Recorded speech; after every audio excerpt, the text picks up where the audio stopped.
بسم الله الحمد لله والصلاة والسلام على رسول الله وعلى آله وأصحابه ومن والاه أما بعد. قال المؤلف رحمه الله الإمام النووي في كتابه المشهور عن أبي سعيد سعد بن سنان الخدري رضي الله تعالى عنه أن رسول الله صلى الله عليه وسلم قال: لا ضرر ولا ضرار. حديث حسن رواه ابن ماجه والدارقطني وغيرهما مسندا. ورواه مالك في الموطأ مرسلا عن عمرو بن يحيى عن أبيه عن النبي صلى الله عليه وسلم فأسقط أبا سعيد والروق يقوي بعضها بعضا. আলহামদুলিল্লাহ। শুরুতে প্রশংসা করছি আবারও সে আল্লাহ রাব্বুল আলামিনের জন্য, যার বিশেষ রহমতে অপার দয়ায় আমরা বেঁচে আছি, সুস্থ আছি, স্বাভাবিক আছি। যে আল্লাহ তাআলা আমাদেরকে তার এই প্রশস্ত পৃথিবীতে অনুকূল আবহাওয়া দিয়ে সুস্থ স্বাভাবিক রেখে স্বাভাবিকভাবে জীবনযাপন করার তৌফিক দিচ্ছেন, সে আল্লাহ রাব্বুল আলামিনের অগণিত অসংখ্য প্রশংসা, আলহামদুলিল্লাহ। পাশাপাশি যে আল্লাহ রাব্বুল আলামিন আমাদেরকে আরো বড় নিয়ামত দিয়েছেন, তার প্রতি, তার একত্ববাদের প্রতি বিশ্বাস স্থাপন করার জন্য, তিনি যে উদ্দেশ্যে আমাদেরকে সৃষ্টি করেছেন, উদ্দেশ্য বাস্তবায়নের লক্ষ্যে সেই পথে থাকার জন্যই, তার দিন সম্পর্কে জ্ঞান অর্জন করে সেটা নিজের জীবনে বাস্তবায়ন করার জন্য আমাদের প্রচেষ্টা পরিশ্রম অব্যাহত রয়েছে। যে আল্লাহ রাব্বুল আলামিন আমাদেরকে সে সুযোগ দিয়েছেন, তার আবারও প্রশংসা করি, আলহামদুলিল্লাহ। অতঃপর সালাত ও সালাম বর্ষিত হোক আমাদের প্রিয় নবী, সর্বশেষ নবী রাসূল, সর্বকালের সর্বযুগের সর্বশ্রেষ্ঠ মহামানব, আদর্শবান শিক্ষক, উত্তম আদর্শের প্রতীক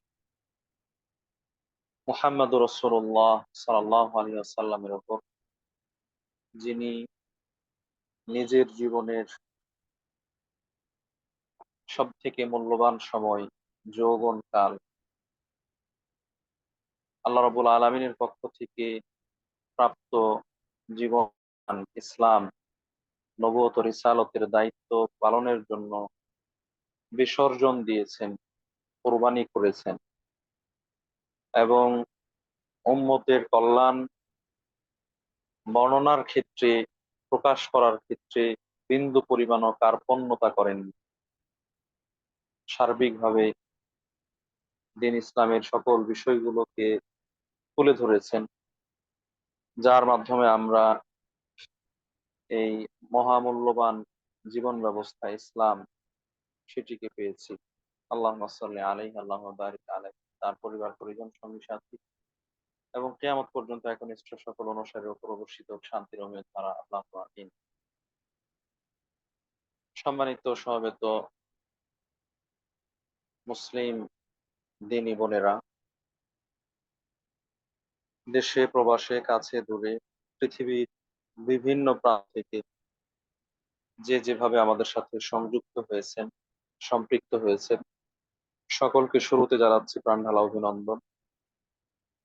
দোয়া করছি আল্লাহ রাব্বুল আলামিন আপনাদের কষ্ট, পরিশ্রম, প্রচেষ্টা, জানার আগ্রহ, উৎসাহ, আবেগ, অনুভূতি, সেগুলোকে কবুল ও মঞ্জুর করুন।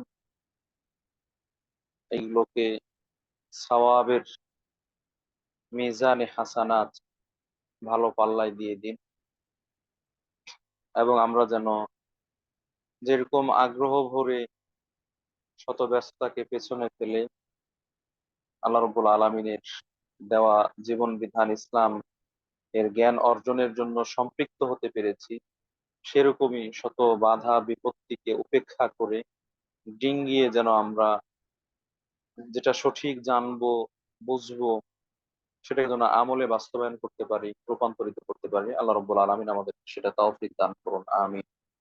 যারা আজকের আয়োজন করেছেন, আয়োজনে সার্বিকভাবে সহযোগিতা করেছেন, আল্লাহ রাব্বুল আলামিন তাদেরকেও জাযায়ে খায়ের দান করুন। দুনিয়া আখিরাতে উত্তম বিনিময় দান করুন, বালা মুসিবত থেকে হেফাজতে রাখুন, আমিন। প্রিয় উপস্থিতি, ইতিমধ্যে আপনারা অবগত হয়েছেন আজকের এই 29তম দারসুল হাদিস, যেখানে আমরা ইমাম নাওয়াবী রাহিমাহুল্লাহ এর অনবদ্য রচনা 40 হাদিস, তার 32, 33 এবং 34 নং হাদিস উপস্থাপন করব বলে ঘোষণা দিয়েছি। সেখানে আমরা শিরোনাম নির্ধারণ করেছি বিচার কার্যের কিছু মূলনীতি ও অন্যায়ের প্রতিবাদ প্রসঙ্গে। ইমাম নাওয়াবী রাহিমাহুল্লাহ ইসলামের মৌলিক বিষয়গুলো তুলে ধরেছেন পর্যায়ক্রমে। যে বিষয়গুলো দরকার সেগুলো তিনি আলোচনায় নিয়ে এসেছেন, এবং যে হাদিসগুলোর মাধ্যমে ইসলামের মূলনীতি প্রমাণিত, প্রতিষ্ঠিত, আমলযোগ্য, অনুসরণযোগ্য, সেই হাদিসগুলোকে প্রায়োরিটি দিয়ে, অগ্রাধিকার দিয়ে আলোচনায় নিয়ে এসেছেন। সেই ধারাবাহিকতায় আজকে তিনি 32তম হাদিস যেটি নিয়ে এসেছেন তার শিরোনাম রচনা করেছেন লা দারারা ওয়ালা দিরারা। হাদিসের মূল ভাষ্য কথাটা দিয়ে তিনি শিরোনাম নির্ধারণ করেছেন, যার শাব্দিক অর্থ হচ্ছে লা দারারা, ব্যক্তি ক্ষতিগ্রস্ত হবে না, ওয়ালা দিরারা, এবং কাউকে ক্ষতিগ্রস্ত করবে না, নিজেও ক্ষতির সম্মুখীন হবে না, অন্যকেও ক্ষতিগ্রস্ত করবে না।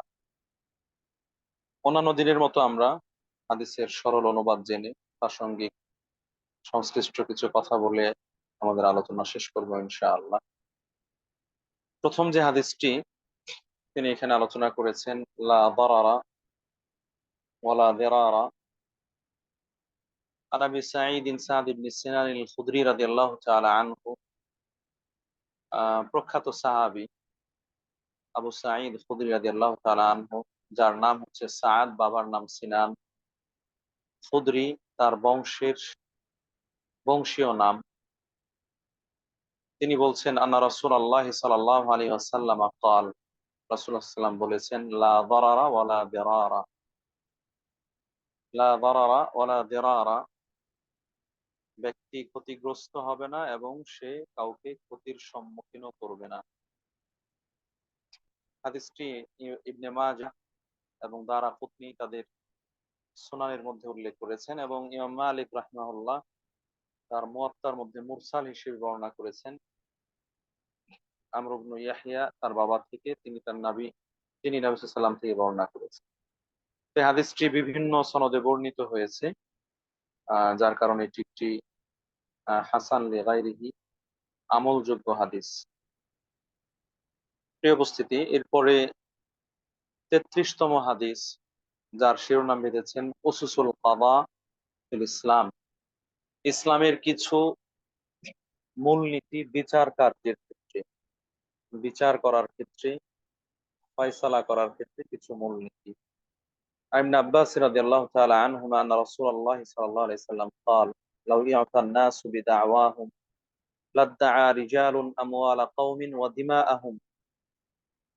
আব্দুল্লাহ ইবনে আব্বাস রাদিয়াল্লাহু তাআলা আনহুমা থেকে বর্ণিত,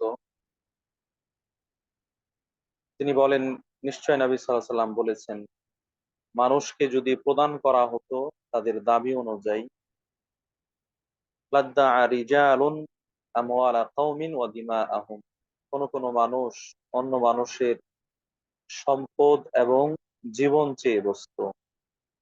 লাকিন লাকিনিল বাইয়িনাতু আলাল মুদ্দাঈ ওয়াল ইয়ামিনু আলা মান আনকারা, বরং মূলনীতি হচ্ছে বাদীর জন্য করণীয় হলো সে সাক্ষ্য প্রমাণ উপস্থিত করবে, আর যদি তা উপস্থিতে সে ব্যর্থ হয় তাহলে বিবাদী যার বিরুদ্ধে অভিযোগ নিয়ে এসেছে সে শপথ করে তার বিরুদ্ধে আনীত অভিযোগ থেকে নিজেকে দায়মুক্ত ঘোষণা করবে।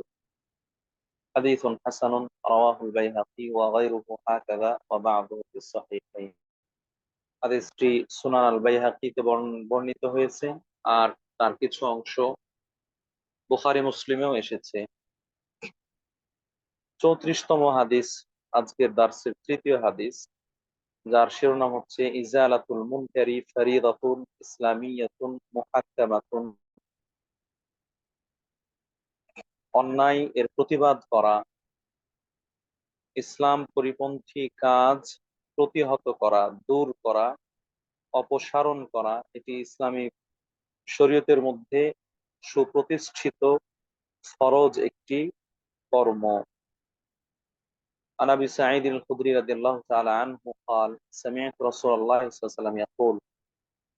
এই হাদিসটি আবু সাঈদ আল খুদরি রাদিয়াল্লাহু তাআলা আনহু থেকে বর্ণিত। তিনি বলছেন, আমি নবী সাল্লাল্লাহু আলাইহি ওয়াসাল্লামকে বলতে শুনেছি, রাসূল সাল্লাল্লাহু আলাইহি ওয়াসাল্লামকে বলতে শুনেছি, মান রাআ মিনকুম মুনকারান, তোমাদের মধ্যে যে কোনো গর্হিত কাজ দেখবে, নিষিদ্ধ কাজ দেখবে, খারাপ কর্ম দেখবে, ফালিগাইয়িরহু বিয়াদিহি, সে যেন সেটাকে তার হাত দ্বারা প্রতিহত করে। ফাইন লাম ইস্তাতি' ফাবিলিসানিহি, যদি হাত দ্বারা প্রতিহত করতে অক্ষম হয়, অপারগ হয়, তাহলে সে তার জিহ্বা দিয়ে সেটিকে প্রতিহত করবে। ফাইন লাম ইস্তাতি', জিহ্বা তথা কথার মাধ্যমেও যদি সেটিকে অপসারণ করতে, দূর করতে সক্ষম না হয়, অপারগ অক্ষম হয়ে যায়, ফাবিকালবিহি, তাহলে মন থেকে সেটিকে অপসারণ করবে, দূর করবে, প্রতিহত করবে, অর্থাৎ ঘৃণা করবে। ওয়াযালিকা আযআফুল ঈমান, আর এটি হচ্ছে ঈমানের দুর্বলতম স্তর। রাওয়াহু মুসলিম, হাদিসটি মুসলিম রাহিমাহুল্লাহ তার সহিহ মুসলিমের মধ্যে বর্ণনা করেছেন। কি উপস্থিতি, এখানে আজকে আমরা 3টি হাদিসের সরল সাবলীল অনুবাদ করলাম। সংশ্লিষ্ট সংক্ষিপ্ত কথা বলবো ইনশাআল্লাহ। প্রথম যে হাদিসটি আবু সাঈদ সাদ ইবনে সিনান আল খুদরি রাদিয়াল্লাহু তাআলা আনহু থেকে বর্ণিত, তার থেকে আজকে দুটো হাদিস বর্ণিত হয়েছে, 32 এবং 34। তিনি প্রসিদ্ধ হাদিস বর্ণনাকারী সাহাবীদের অন্যতম একজন। তার নাম হচ্ছে সাদ, বাবার নাম সিনান, তিনি খুদরি বংশের ছিলেন। তার ব্যাপারে আমরা যতটুকু বিবরণ পাই, তিনি সুন্নত প্রতিষ্ঠায়, সুন্নত পালনে কঠোর হস্ত ছিলেন এবং তার বা তাদের উপস্থিতিতে কোনো বেদাআত, সুন্নত পরিপন্থী কোনো কাজ করা হলে তিনি সেটার বিরুদ্ধে সোচ্চার থাকতেন, প্রতিবাদ জানাতেন এবং সেটাকে প্রতিহত করার জন্য সার্বিকভাবে তিনি ভূমিকা রাখতেন। এজন্য আমরা ফিতরা আদায়ের ক্ষেত্রে তার থেকে বর্ণিত প্রসিদ্ধ যে হাদিস, রাসূল সাল্লাল্লাহু আলাইহি ওয়াসাল্লামের যুগে খাদ্যদ্রব্য দ্বারা ফিতরা আদায় করা হতো, সেই হাদিসটি খুব স্পষ্টভাবে পাই, যেটি তিনি সেই সময় মুআবিয়া রাদিয়াল্লাহু তাআলা আনহুর যেই রাষ্ট্রীয় ফরমান ছিল, তার বিরুদ্ধে অবস্থান নিয়ে তিনি সেটি বলেছেন এবং রাসূল সাল্লাল্লাহু আলাইহি ওয়াসাল্লামের যে সুন্নাহ, সেই সুন্নাহকে প্রতিষ্ঠিত করার জন্য কণ্ঠে প্রতিবাদ জানিয়েছেন। অনুরূপভাবে মুআবিয়া রাদিয়াল্লাহু তাআলা আনহুর শাসনামলে যখন মদিনার গভর্নর মারওয়ান ইবনুল হাকাম তিনি ঈদের নামাজের আগে খুতবা চালু করেছিলেন, স্বাভাবিক নিয়ম হচ্ছে আগে ঈদের 2 রাকাত নামাজ আদায় হবে, তারপরে খুতবা হবে এবং দোয়া হবে। তো সেই সময় শাসকদের নাজুক পরিস্থিতির কারণে মানুষরা খুতবায় সেভাবে সময় দিতেন না, কোনো মতে সালাত পড়া হলে সেখান থেকে প্রস্থান করতেন। তো তিনি মানুষের দৃষ্টি আকর্ষণ করার জন্য এবং বাধ্যতামূলক ভাবে খুতবা শ্রবণ করানোর জন্য বিধান পরিবর্তন করে ফেললেন যে ঈদের সালাতের পূর্বে খুতবা হবে, তারপরে সালাত হবে। বিধানেরও এটি যেহেতু সুন্নাহ পরিপন্থী, এজন্য আবু সাঈদ খুদরি রাদিয়াল্লাহু তাআলা আনহু সেই সময় তিনি সরাসরি তার প্রতিবাদ জানিয়েছিলেন। প্রিয় উপস্থিতি, সেই আবু সাঈদ খুদরি রাদিয়াল্লাহু তাআলা আনহু, সুন্নত পালনে যিনি অনড় ছিলেন, তার থেকে বর্ণিত হাদিসটি। আন্না রাসূলুল্লাহ সাল্লাল্লাহু আলাইহি ওয়াসাল্লাম قال لا ضرر ولا ضرار لا ضرر ولا ضرار। এটি হাদিস, এবং এটি আমরা একটু আগেই বললাম হাসান লিগাইরি পর্যায়ের হাদিস, যেটি আমলযোগ্য হাদিস। এটি ইসলামের একটি মূল নীতিও বটে। এটাকে কায়দা ফিকহিয়া কুল্লিয়া বলা হয়েছে। ইসলামের একটি অন্যতম মূলনীতি, যার ওপর ভিত্তি করে আরো অনেকগুলো নিয়ম নীতি এবং নিয়ম নীতি এসেছে এবং সমস্যার সমাধান এসেছে। ইসলামের যে মূল শিক্ষা, ব্যক্তি নিজে ক্ষতিগ্রস্ত হবে না, অন্য কেউ ক্ষতি করবে না। শান্তির ধর্ম ইসলাম, সবাই শান্তিপূর্ণ জীবন যাপন করবে। এক্ষেত্রে কেউ শুধু দিয়েই যাবে আর কেউ শুধু নিয়েই যাবে, কেউ শুধু ত্যাগ করবে আর কেউ শুধু ভোগ করবে, এমনটা যেন না হয়। এজন্য দুটোর মধ্যে ব্যালেন্স করতে, ভারসাম্য রক্ষা করতে ইসলামের যে শিক্ষা, সেটি হচ্ছে লা দারারা ওয়ালা দিরার। একজন শুধু সব সময় ছাড় দিয়ে কষ্ট করে যাবে, আর একজন শুধু ছাড় নিয়ে সুবিধা গ্রহণ করবে, এমনটা যেন না হয়। এই জন্য আল্লাহ রাসূল সাল্লাল্লাহু আলাইহি ওয়াসাল্লাম বললেন, ব্যক্তি ক্ষতিগ্রস্ত হবে না এবং ব্যক্তি কাউকে ক্ষতিগ্রস্ত করবে না, এবং সে ক্ষতির সম্মুখীনও হবে না। এই হাদিসটি বোঝার জন্য আমরা দুই একটি উদাহরণ উপস্থাপন করতে পারি, যেটি ইসলামের মূলনীতি কিভাবে। একজন মানুষ, সে যদি ইসলামী রাষ্ট্রে বসবাস করে, ইসলামের শাসক, রাষ্ট্রপ্রধান, তিনি যদি কোরআন ও সহিহ হাদিসের আলোকে শাসন কার্য পরিচালনা করেন, তাহলে শাসকের আনুগত্য করবে জনগণ। শাসক যা বলবেন জনগণ তা শুনবেন, শাসক যা আদেশ করবেন জনগণ তা মান্য করবে। পক্ষান্তরে জনগণের কাছে যে জনগণ শাসকের কাছে যে অধিকার পান, সে অধিকার সে শাসক জনগণকে নিশ্চিত করবেন। তার নিরাপত্তা, জীবনের নিরাপত্তা, সম্পদের নিরাপত্তা, নির্বিঘ্নে চলাফেরা, লেনদেন, আরো অন্যান্য রাষ্ট্রীয় যে সুযোগ সুবিধা নাগরিক হিসেবে পাওয়ার হক রাখে, অধিকার রাখে, সেটা নিশ্চিত করবেন।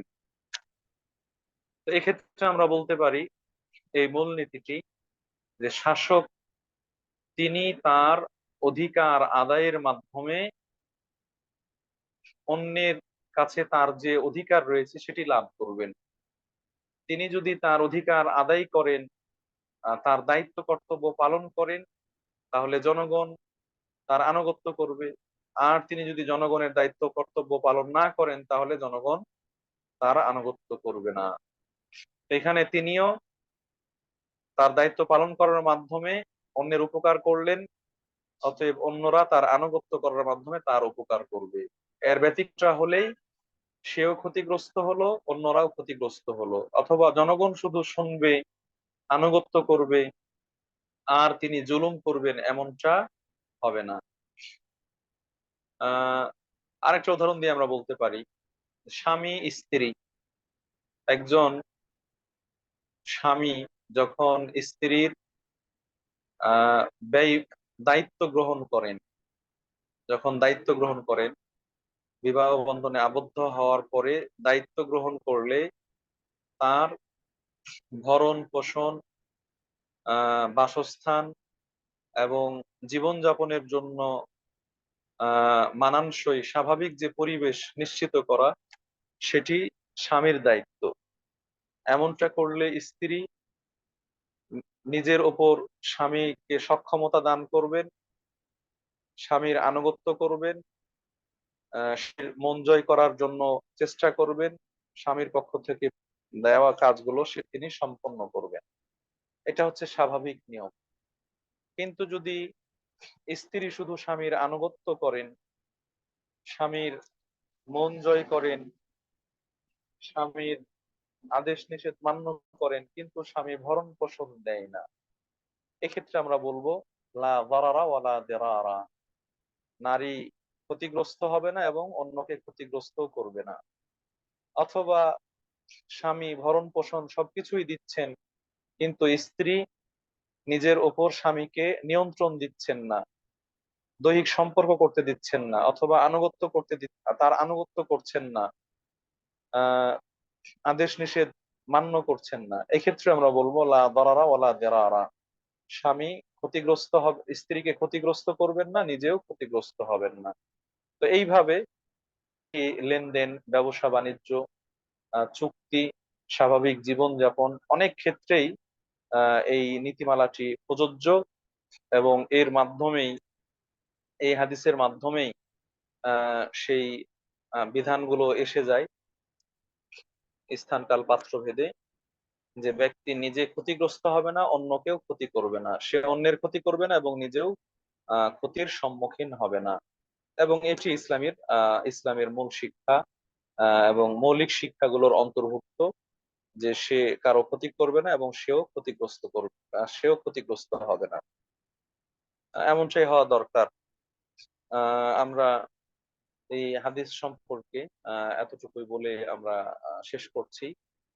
পরের যে হাদিস, 33তম হাদিস, সেই হাদিসের মধ্যে উসুসুল কাদা ফিল ইসলাম, ইসলামে বিচার ব্যবস্থার কিছু নিয়ম নীতিমালা, সে সম্পর্কে কিছু কথা বলার চেষ্টা করবো ইনশাআল্লাহ। ইসলাম এটি একটি পরিপূর্ণ জীবন ব্যবস্থা, পূর্ণাঙ্গ জীবন ব্যবস্থা, যার মধ্যে ব্যক্তি জীবন, পারিবারিক জীবন, সামাজিক জীবন, রাষ্ট্রীয় জীবন, এমনকি আন্তর্জাতিক জীবন, সকল বিষয়গুলো সম্পর্কে সুস্পষ্ট বিধিবিধান রয়েছে। যখন এরকম ব্যাপক বিধিবিধান সম্বলিত একটি জীবন ব্যবস্থা ইসলাম, তখন সেই জীবন ব্যবস্থায় বিচার কার্য, বিচার ব্যবস্থা থাকা, এটি বাস্তবতার দাবি। এজন্য ইসলামী শরীয়তে বিচার ব্যবস্থাও রয়েছে। আমরা পলিটিক্যাল সায়েন্স, রাষ্ট্রবিজ্ঞান এর ছাত্র হিসেবে, অথবা রাষ্ট্রবিজ্ঞানের আলোকে যেটা জানতে পারি, যে একটা দেশ, স্বাধীন সার্বভৌম দেশ, এর মৌলিক কয়েকটা বিভাগ থাকে। যেমন বাংলাদেশের ব্যাপারে বলা হয় যে আইন বিভাগ, শাসন বিভাগ এবং বিচার বিভাগ, এই বাংলাদেশের তিনটি বিভাগ, যেটি পুরো দেশের আহ প্রশাসন এবং জনগণের অধিকার, সর্বসাকুল্যে স্বাধীনতা সার্বভৌমত্ব রক্ষার ক্ষেত্রে মৌলিক উপাদান। তো এক্ষেত্রে যেমন শাসন করতে হলে আইনের দরকার রয়েছে, নির্দিষ্ট আইন, সেটা হচ্ছে নীতিমালা, সেটা হচ্ছে সংবিধান, যেই আইন নিয়ম নীতির আলোকে শাসন করা হবে, না হলে মানুষের মধ্যে স্বাধীনতা থাকবে না। কারণ সবাই যদি নিজের মন মতো করতে চান, তাহলে হয়তো যে সময় একজন মানুষ বিশ্রাম করবে, সেই সময় আরেকজন মানুষ ঢোল ঢাক পিটাবে।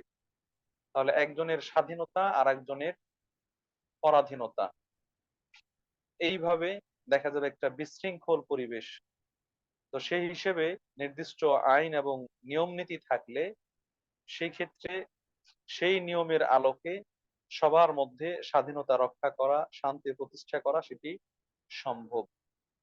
কিন্তু এই আইন যদি কেউ অমান্য করে, আইনের শাসন না থাকে, তাহলে অমান্যকারীকে বিচারের আওতায় নিয়ে আসতে হবে, শাসন করতে হবে, শাস্তির সম্মুখীন করতে হবে, যাতে করে সে নিজের স্বাধীনতা, অন্যের স্বাধীনতা রক্ষায় হস্তক্ষেপ না করে, বা অন্যের স্বাধীনতা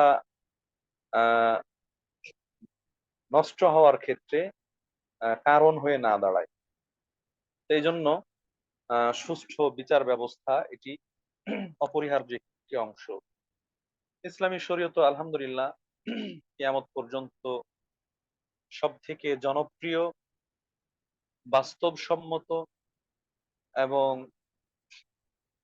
সত্যিকার অর্থে সুশাসন প্রতিষ্ঠায় যে নীতিমালা, সেই নীতিমালার চরম বহিঃপ্রকাশ রয়েছে এই ইসলামী শরীয়তের মধ্যে।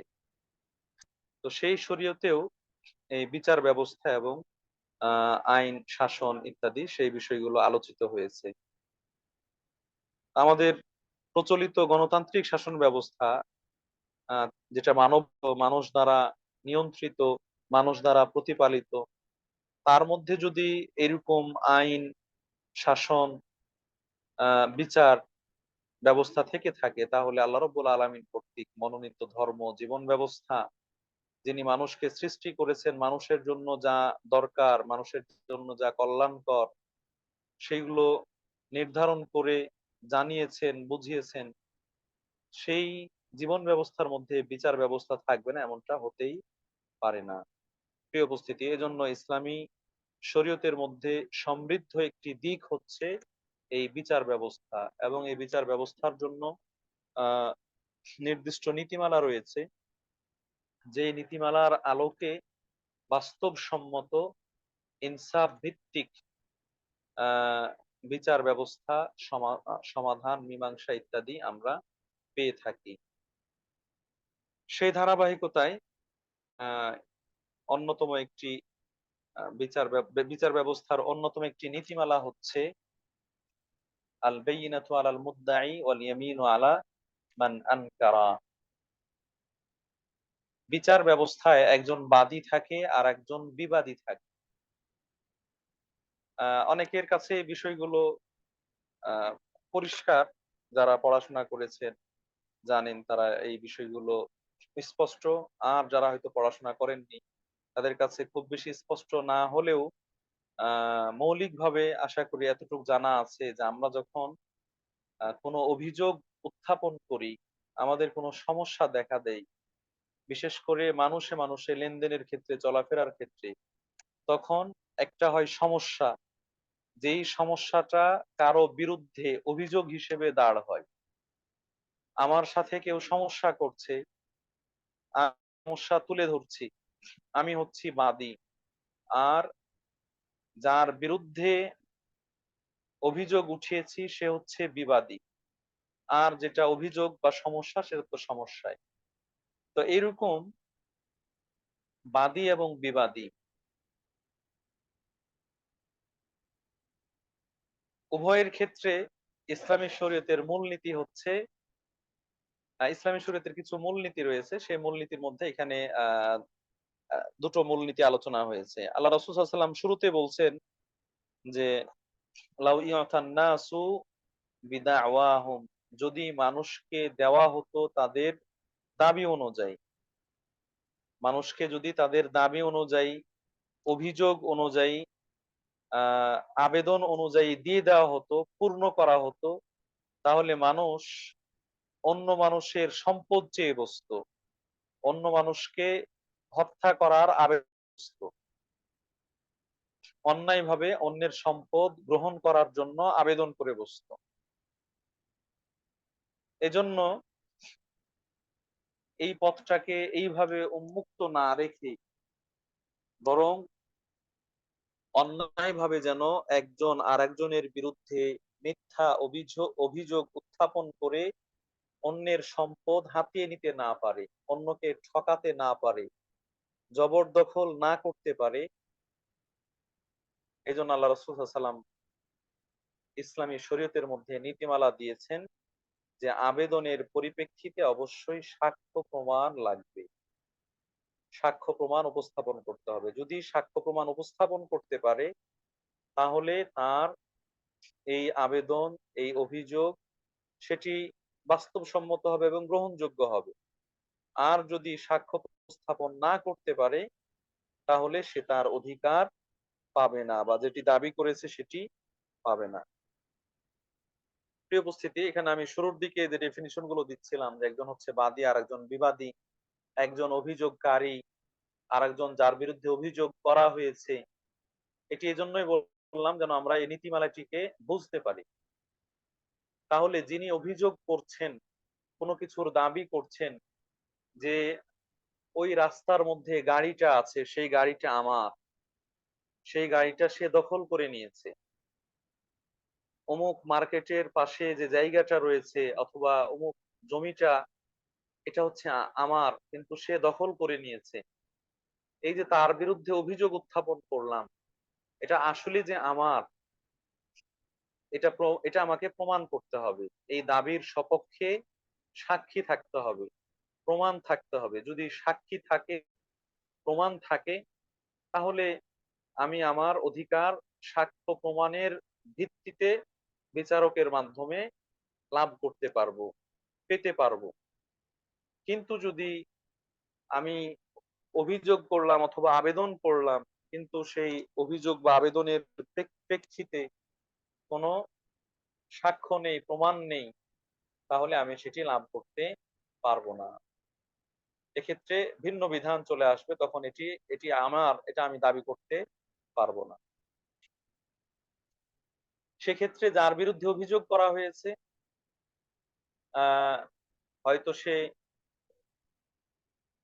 যদি এটি তার না হয়, নিজের থেকে বলবে যে না এটি আমার নয়, যে দাবি করেছে, অভিযোগ উত্থাপন করেছে বাদী, এটি তারই, তাকে সে দিয়ে দিবে।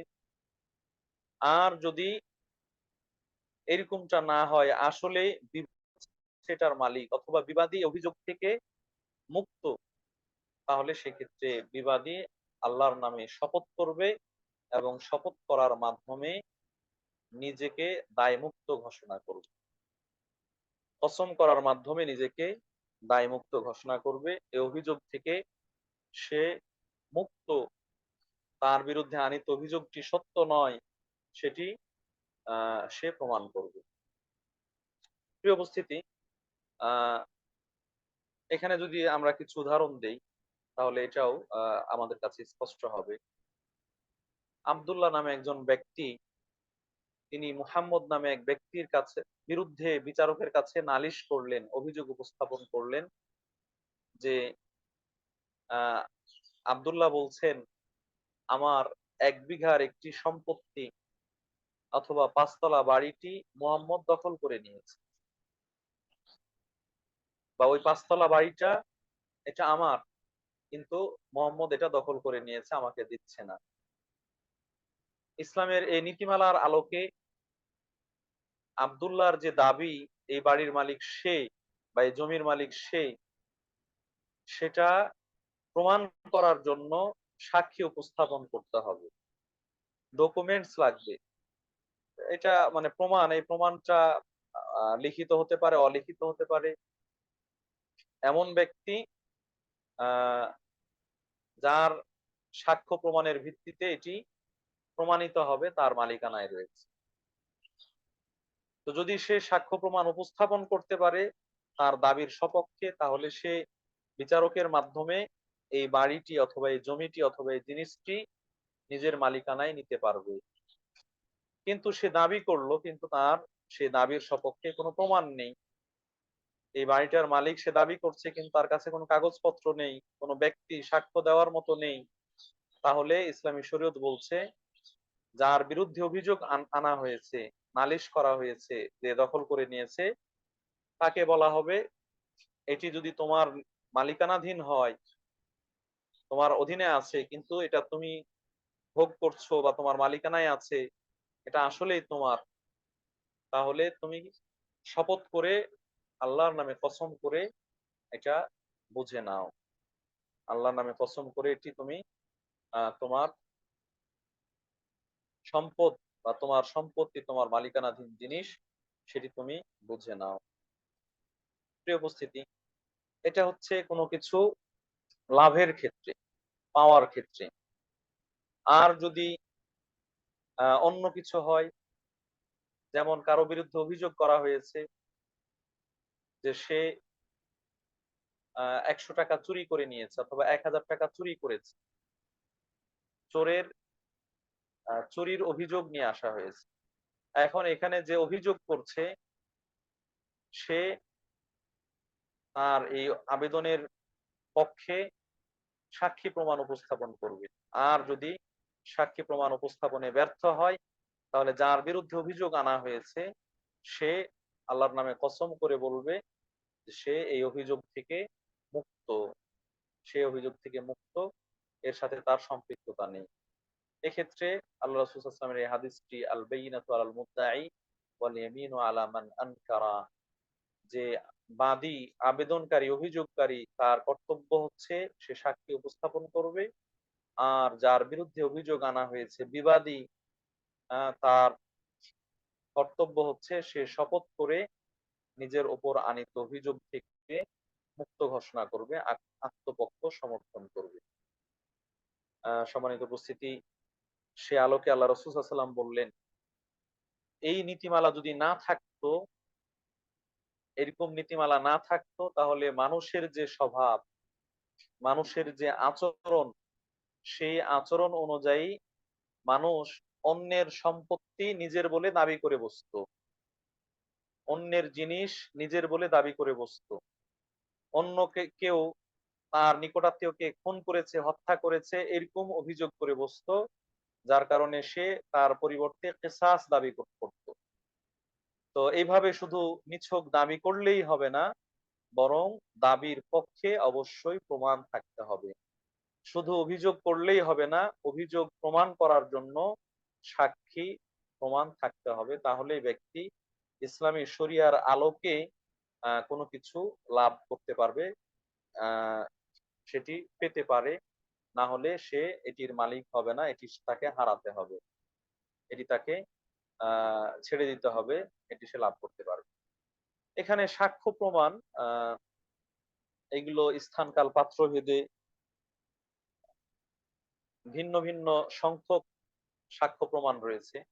যেমন কখনো একজন সাক্ষীর মাধ্যমেই কোনো হক প্রতিষ্ঠিত হয়, কখনো দুইজন সাক্ষীর প্রয়োজন হয়, কখনো একজন পুরুষ দুইজন নারীর দরকার হয়, কখনো আহ চারজন সাক্ষীর দরকার হয়, কখনো আরো বেশি সংখ্যক সাক্ষীর প্রয়োজন হয়। তাহলে অভিযোগ কি ধরনের, কোন বিষয়, এই বিষয় অভিযোগের ভিত্তিতে বা তার উপর নির্ভর করে সাক্ষীর সংখ্যা নিরূপিত হবে, সাক্ষীর সংখ্যা বা প্রমাণের জিনিসটি নিতে হবে।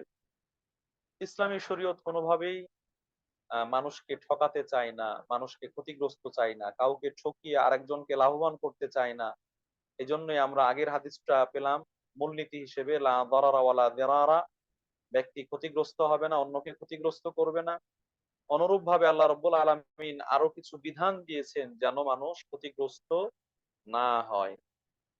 যারা কোরআন পড়েন, কোরআনের জ্ঞান রয়েছে বা চর্চা করেন, তারা জানেন সূরা আল বাকারার মধ্যে একটি আয়াত রয়েছে যেটি পবিত্র কোরআনের মধ্যে সব থেকে লম্বা আয়াত, সর্ববৃহৎ আয়াত। যে আয়াতটির নাম হচ্ছে আয়াতুদ্দাইন। এই আয়াতকে আয়াতুদ্দাইন বা ঋণ, ঋণের আয়াত, ঋণ লেনদেনের আয়াত, আদান প্রদানের আয়াত। এটি হচ্ছে সূরা আল বাকারার 282 নম্বর, পুরো এক পৃষ্ঠা একটা মাত্র আয়াত। তো এই আয়াতের মধ্যে আল্লাহ রাব্বুল আলামিন মুমিনদেরকে সম্বোধন করে কিছু নির্দেশ দিয়েছেন, নির্দেশনা প্রদান করেছেন, পরামর্শ দিয়েছেন। কোন ক্ষেত্রে সেটি? আল্লাহ রাব্বুল আলামিন বলছেন, ইয়া আইয়ুহাল্লাযীনা আমানু ইযা তাদায়ানতুম বিদাইনিন ইলা আজালিন মুসাম্মা ফাকতুবু। হে ঈমানদারগণ, যখন তোমরা কোন বাকিতে লেনদেন করো, ঋণ আদান প্রদান করো, লোন দেওয়া নেওয়া করো, তখন তোমরা সেটা লিখে রাখবে, তখন সেটা লিখে রাখবে। এখানে লিখে রাখার নির্দেশ দিয়েছেন। কাউকে কোনো ধার দিয়েছেন, কর্জ দিয়েছেন, অথবা বাকিতে বিক্রি করেছেন, অথবা কোনো লেনদেন হয়েছে, সেটা যেন লিখে রাখা হয়, লিখে রাখতে বলেছেন। কেন? আল্লাহ রাব্বুল আলামিন শেষ দিকে বলেছেন যে এই লিখে রাখা, এর মধ্যে কি রয়েছে তোমাদের জন্য? কল্যাণ রয়েছে, এবং যাতে করে একজন আরেকজনের ক্ষতি না করতে পারে, যাতে করে একজন আরেকজনের ক্ষতি না করতে পারে। যখন এটাকে অস্বীকার করা হয় অথবা দিতে না চাওয়া হয়, তখন এই লেখাটাই হচ্ছে প্রমাণ। তার দাবির পক্ষে, তার পাওনার পক্ষে এই প্রমাণটা উপস্থাপন করে সে নিজের অধিকার বুঝিয়ে নিতে পারবে। ব্যক্তির কাছ থেকে সে সরাসরি নিতে পারছে না, তখন সে শাসকের মাধ্যমে বা বিচারকের মাধ্যমে নিজের অধিকারটা বুঝিয়ে নিতে পারবে। এজন্য আল্লাহ রাব্বুল আলামিন এই ধরনের লেনদেন গুলো লিখে রাখার কথা বলেছে। শেষ দিকে আল্লাহ রাব্বুল আলামিন বলছেন যে ওয়ালা তাসআমু আন তাকতুবুহু সগীরান আও কাবীরান ইলা আজালি। বাকিতে বা নির্দিষ্ট সময়ের জন্য যে কোনো লেনদেন, এটা ছোট হোক বা বড় হোক, এটা লিখে রাখতে তোমরা অলসতা করো না, তোমরা অবহেলা করো না, ক্লান্তি বোধ করো না।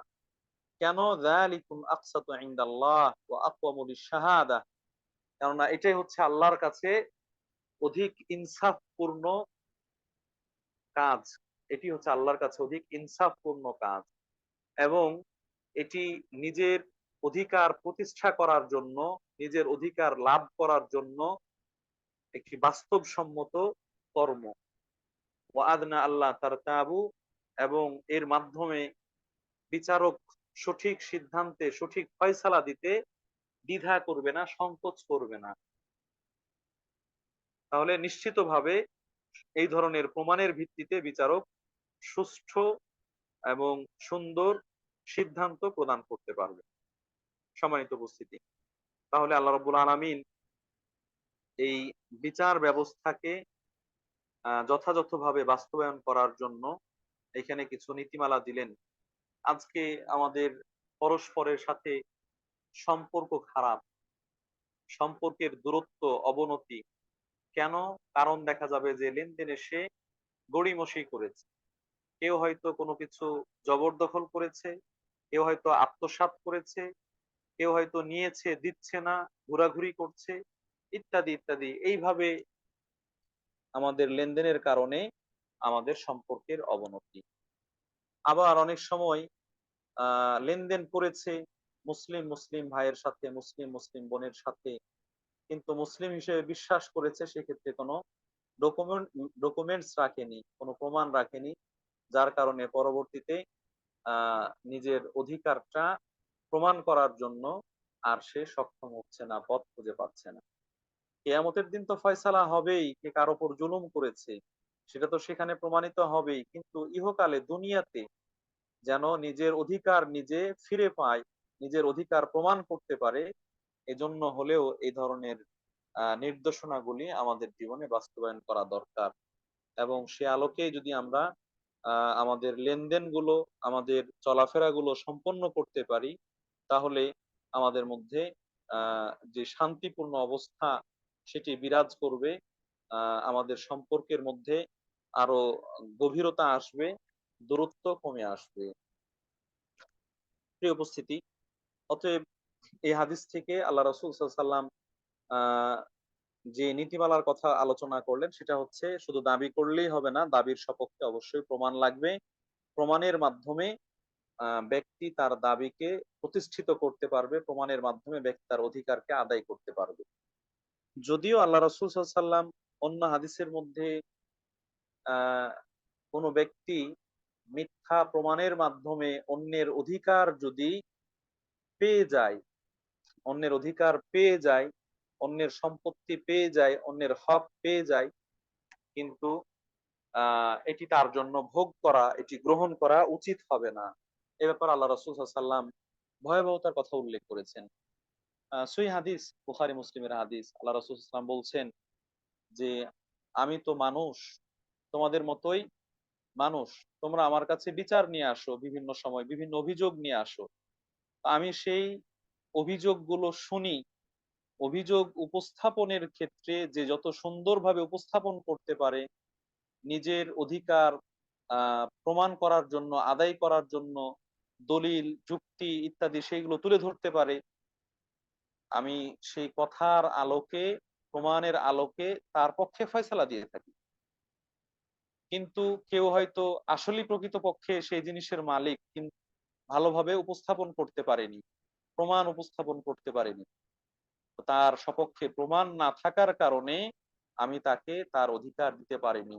বরং যে যার প্রাপ্য নয় তারপরেও সে মিথ্যা, বানোয়াট অথবা চাকচিক্যপূর্ণ সুন্দর করে কথা বলে উপস্থাপন করে অন্যের হকটা নিজের কাছে নিয়ে নিয়েছে, এরকম যদি হয়, তাহলে আল্লাহ রাসূল সাল্লাল্লাহু আলাইহি ওয়াসাল্লাম বলছেন যে ব্যক্তি অন্যের সম্পদ নিজের চাতুর্যপূর্ণ উপস্থাপনা ভঙ্গির মাধ্যমে নিয়ে নিল, ছিনিয়ে নিল, এটা যেন দখল করার মতো, ছিনতাইয়ের মতো। এটা যেন সে অন্যের সম্পদটাই নিল এরকম নয়, বরং নিজের জন্য জাহান্নামের আগুনকে নিয়ে নিল। সে যেন এর মাধ্যমে তার পেটের মধ্যে জাহান্নামের আগুন ভরে দিল। তো এইগুলো আল্লাহ রাসূল সাল্লাল্লাহু আলাইহি ওয়াসাল্লাম নিজের ক্ষেত্রেই তিনি এভাবে বলেছেন যে আমি নবী এবং রাসূল হওয়ার পরেও আমি ফয়সালা করে থাকি ব্যক্তির দলিল প্রমাণ উপস্থাপনের উপর ভিত্তি করে। দলিল প্রমাণ যার শক্ত হবে, শক্তিশালী হবে, তার পক্ষে ফয়সালা হবে।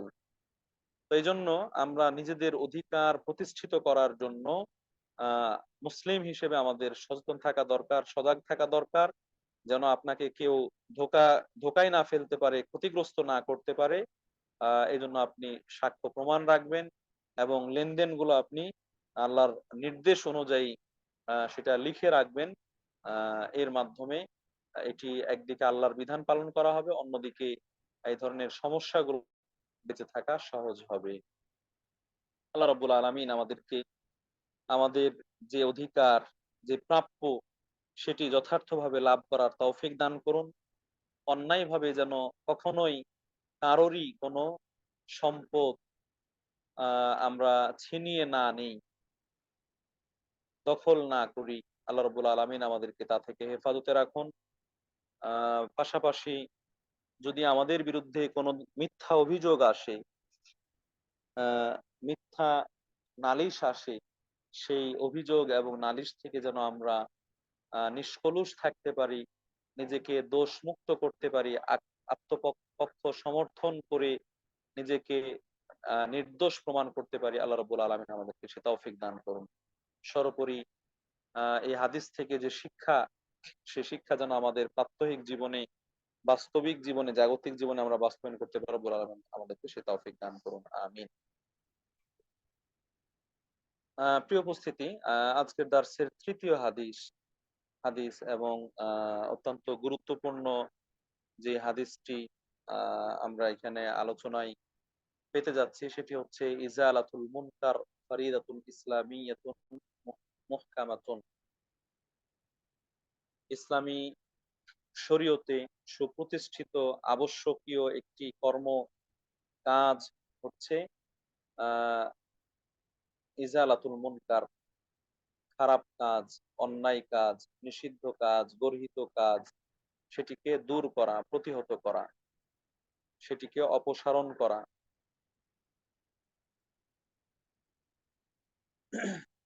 এই হাদিসের মধ্যে বর্ণনাকারী আবু সাঈদ খুদরি রাদিয়াল্লাহু তাআলা আনহু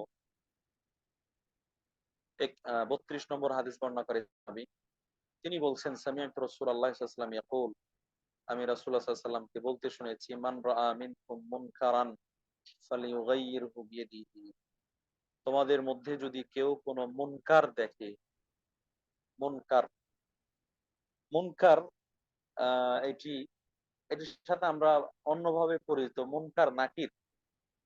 আমরা অনেকেই জানি যে কবরে যাওয়ার পরে দুজন ফেরেশতা আসবে যাদের নাম হচ্ছে মুনকার এবং নাকির।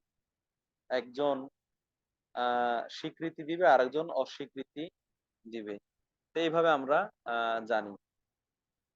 আসলে মুনকার এটি আরবি শব্দ, যার অর্থ হচ্ছে নিষিদ্ধ, ঘৃণিত, গর্হিত, মুনকারুন, অপছন্দনীয়, এই সকল অর্থে ব্যবহার হয়। কিন্তু এটি ইসলামী শরীয়তের পরিভাষায় ইসলামী শরীয়তে অনুমোদিত নয়, ইসলামী শরীয়তে অনুমোদন নেই, এইরকম বরং ইসলামী শরীয়তে নিষিদ্ধ এরকম কোনো কাজ করা, এরকম কোনো কথা বলা, এরকম কোনো আমল করা, এটি হচ্ছে মুনকার। যার বিপরীত হচ্ছে মারুফ, যার বিপরীত হচ্ছে মারুফ। আমরা এর আগে পড়ে এসেছি কুল্লু মারুফিন সাদাকা, যত ভালো কাজ আছে সেটা করা, এটা হচ্ছে কি সাদাকার সওয়াব এনে দেয়। তাহলে একদিকে হচ্ছে মারুফ ভালো কাজ, এর বিপরীতে হচ্ছে মুনকার খারাপ কাজ। তাহলে ইসলামী শরীয়তে যেটা করতে বলা হয়েছে, যেটা করার অনুমতি আছে, অনুমোদন আছে, সেটা হচ্ছে মারুফ। আর ইসলামী শরীয়তে যেটা করতে নিষেধ করা হয়েছে, যেটা বলতে নিষেধ করা হয়েছে, যা থেকে বারণ করা হয়েছে, সেটাই হচ্ছে মুনকার। মুনকার। আল্লাহ রাসূল সাল্লাল্লাহু আলাইহি ওয়াসাল্লাম বলছেন যে মান রাআ মিনকুম মুনকারান, তোমাদের যে দেখতে পায়, যার দৃষ্টিগোচর হয়, যে জানতে পারে কোন ইসলামে অনুমোদন নেই এরকম কাজ, নিষিদ্ধ কাজ, ফালিয়ুগাইয়িরহু, সে যেন সেটাকে প্রতিহত করে, সে যেন সেটাকে দূর করে, সে যেন সেটাকে অপসারণ করে। সম্মানিত উপস্থিতি, ইসলামী শরীয়তে অনুমোদন নেই বা নিষিদ্ধ সেগুলো কি? সেগুলো ইসলামী শরীয়তে যত হারাম রয়েছে, সে হারামগুলো, এর লিস্ট অনেক লম্বা। এটা এই সংক্ষিপ্ত আলোচনায় বলে শেষ করা কঠিন, বরং এটার বিভিন্ন ভাগ রয়েছে। ব্যক্তি পর্যায়ে, সমাজ পর্যায়ে, পারিবারিক পর্যায়ে, লেনদেনের ক্ষেত্রে, ব্যবসা বাণিজ্যের ক্ষেত্রে, ধর্মীয় ক্ষেত্রে, আহ এইভাবে বিভিন্ন দিক রয়েছে, যে ইবাদতের ক্ষেত্রে যে দিকগুলো থেকে যে কাজগুলো নিষিদ্ধ, যার অনুমোদন নেই, সেটি হচ্ছে মুনকার। আমরা লেনদেনের ক্ষেত্রে বলি চুরি, ডাকাতি, অন্যের সম্পদ জবরদখল করা, দুর্নীতি করা, সুদ খাওয়া, ঘুষ খাওয়া, আচার আচরণের ক্ষেত্রে মিথ্যা কথা বলা, কর্কশ ভাষায় গালিগালাজ করা, অশ্লীল অশ্রাব্য ভাষা ব্যবহার করা, অন্যকে তুচ্ছ-তাচ্ছিল্য করা, খোঁটা দেওয়া, তারপরে হচ্ছে আপনার ইবাদতের ক্ষেত্রে শিরক করা, বিদআত করা, যে সীমা নির্ধারণ করা হয়েছে তা অতিক্রম করা, তারপরে হচ্ছে আপনার পারিবারিক ক্ষেত্রে স্বামী স্ত্রীর যে অধিকার, সে অধিকার না দেওয়া, অনুরূপভাবে পরিবারের সদস্যদের যে অধিকার, সে অধিকার দেওয়া, প্রতিবেশীর অধিকার আদায় না করা, এইভাবে যত নিষিদ্ধ গুলো রয়েছে, এই সবগুলো মুনকারের অন্তর্ভুক্ত।